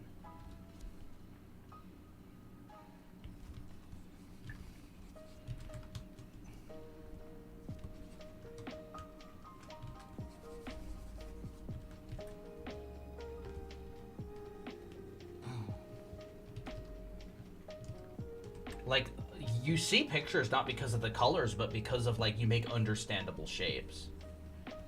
And those shapes create an image in your head. Yeah, and again, it's like, it's not the, it's like the relationship between the shapes. Like, you can see a box. Like, you could see a box because the shapes of the sides of the box are correct. Like, you can see a person because the shapes of the person are correct. The shapes, the areas that matter. Mm-hmm. The face, the ball of the mouth, underneath the chin. It doesn't matter that this is a completely lost edge. The pieces that matter are there, right? The hair comes out in front of here. And like, I could make the hair a different color entirely, you know? Let's try to find a value. So that's a good value. And I could make this hair, well, that's a beret too, isn't it? Yep. I could make the hair blue, and I could make whatever back here.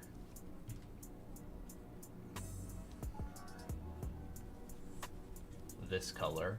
And in black and white, you see no difference. In color, you see this. And so my values are still retained. Those shapes, the integrity of them still stand. And so no matter what color this is, the integrity of those shapes is still intact. And so it's like just designing your shapes and then not messing them up. Because what is muddy? What happens when something gets muddy? It's when you start coloring and then this happens.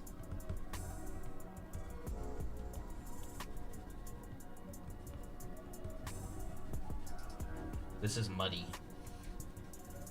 Oh no. Right? And black and white. That's why muddy happens. Is because you destroy the integrity of your shapes. It's like we need to let our shapes stand. So people are like, how do I avoid muddy colors? It's like, well, muddy colors is like a value thing. It's like letting your value groups spill into each other to where the forms and the shapes of things are destroyed. Your How to Draw Manga book just arrived, and I'm doing the exercises of drawing the heads 25 times. Oh, Awesome. Such a helpful exercise. Feels like I can draw them from scratch now without reference. Oh, that's great. I'm glad that it's helping you. That's awesome. Yeah. Glad to hear it. Is it hard to tell if either two colors have the same value? If you're doing digital art, you can just check in black and white. Like, but you also kind of learn the values of colors. Like, blue is stinking dark. Oh, I love that blue.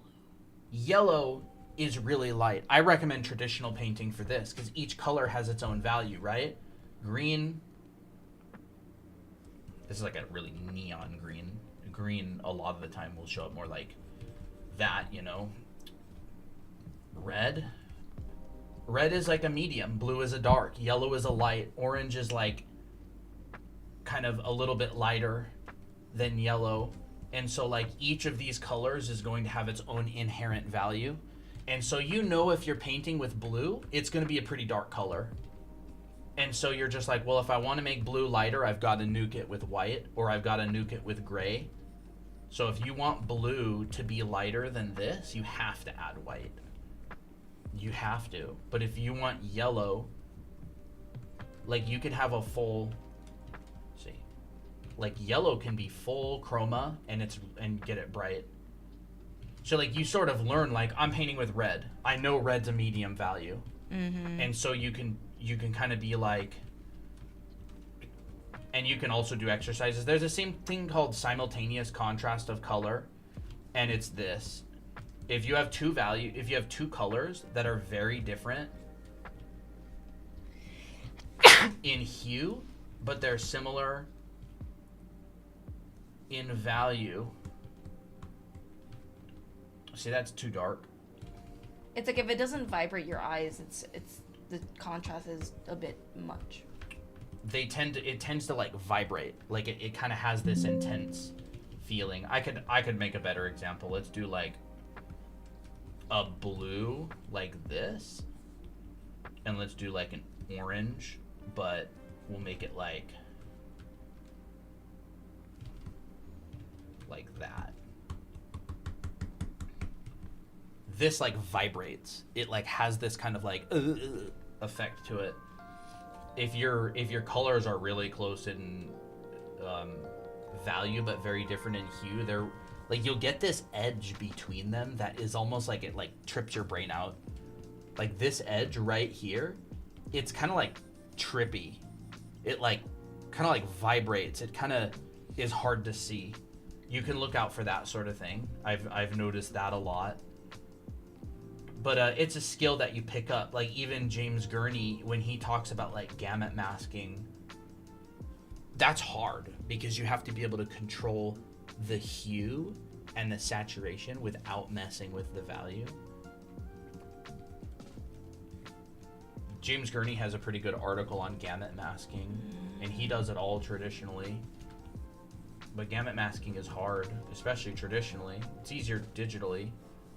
Actually relatively easy traditionally or digitally, because you can have tools that do that sort of thing.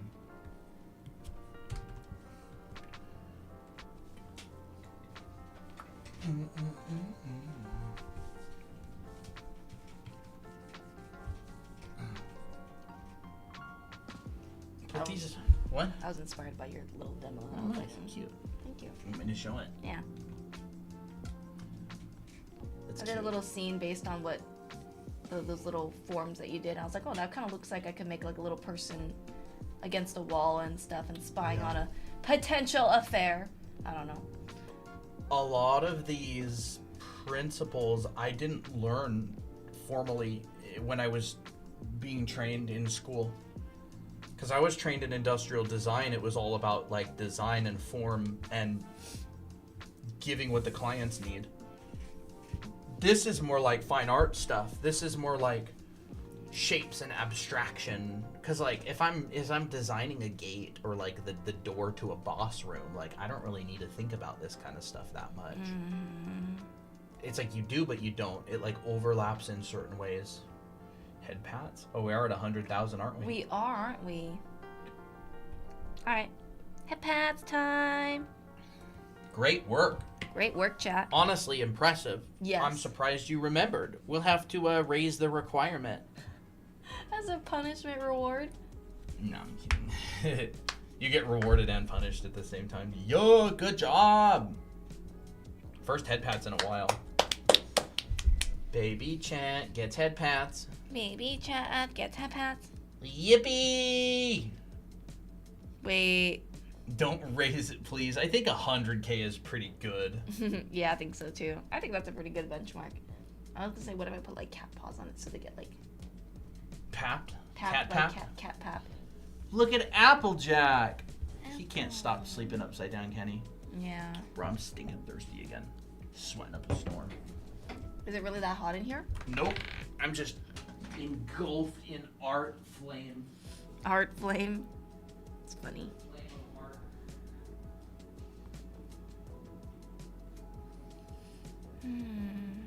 I should do more illustrations like this. I find that I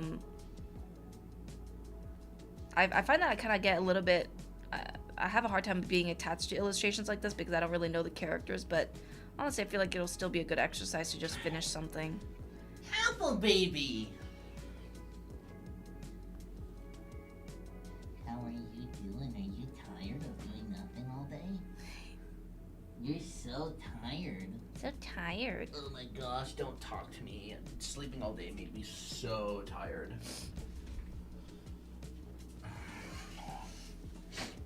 I'm tired. I know, and you know what we're gonna do right after we stream? Class. I need to save. Go on a 4-mile run and then watch an intensive class. That sounds like. Sounds like heaven. What do y'all think, chat? When do we do our zoo stream? You want us to take you to the zoo? That'd be pretty fun. Field trip. Field trip. Field trip. It would be a TikTok only stream because we'd be just streaming from our phone. Oh yeah. Field trip to the zoo. What time is it for you? About 6 p.m. Candy? Mint. Would you like one? Nope. Maybe. I'll try one. Field trip to the zoo.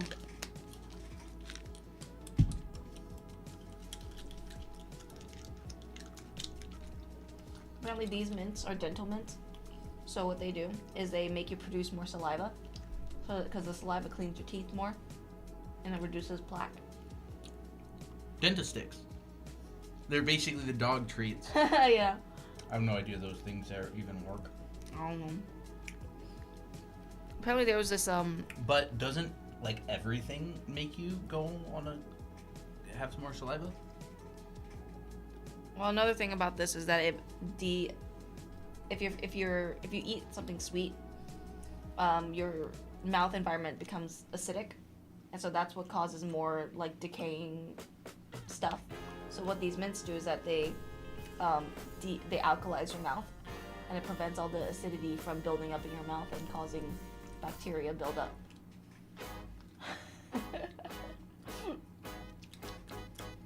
Candy. Yeah, there was Feels like this. Colton has been putting on a master class for the past hour. Look, I'm not gonna lie. Been spitting out some Crazy. Let's just say a lot of heads have been gone over. Research to chemistry. And there's this one dentist lady that I watch. She is really like super passionate about like going against normal dentistry, like, and how it actually can harm your teeth more with all these super expensive procedures. So she's like, I'm more preventative. So like, that's what I would do to reverse cavities and stuff. And I'm like, oh, this is so interesting. As long as it involves candy.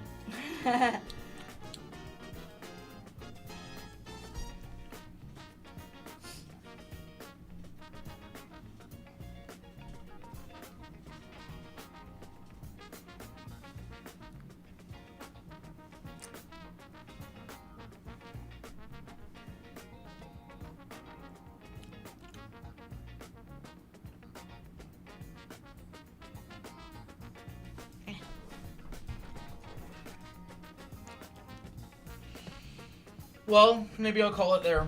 Yeah. I'm kind of done. That was fun. Tea time with chat.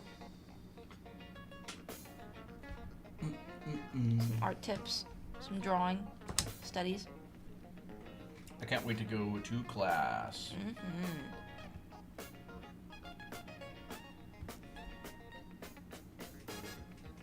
Chat, don't forget. If you're new, if you're lurking, you've never seen this before, we have Anime Art School. It's our classes. They're currently 20% off right now. Yeah, if you want to learn the fundamentals of art, a lot of the stuff that we've been talking about, we always talk about on stream. If you want to learn it in like a college, like a college curriculum with weekly classes that are like 14 weeks long. Good homework assignments. Good homework assignments, practice assignments. It's all organized. Come back to it anytime.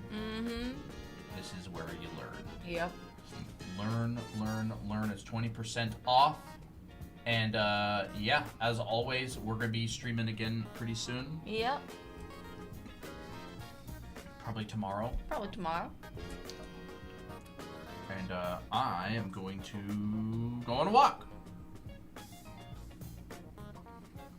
Yep, we're gonna do that. Well, this is the result of today's stream, by the way. It's very pretty. This is the result of today's stream. You could technically turn that into Abby. Or Miko or Miki. Probably could.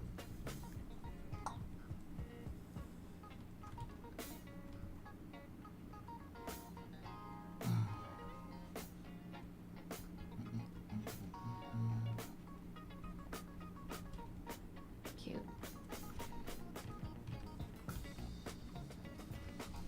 All right. Good night, everybody. Mm-hmm. We'll talk to you. Soon. Talk to you tomorrow. See ya, everybody. Have a good night. Mm-hmm. Bye-bye. Bye. And bye-bye, you.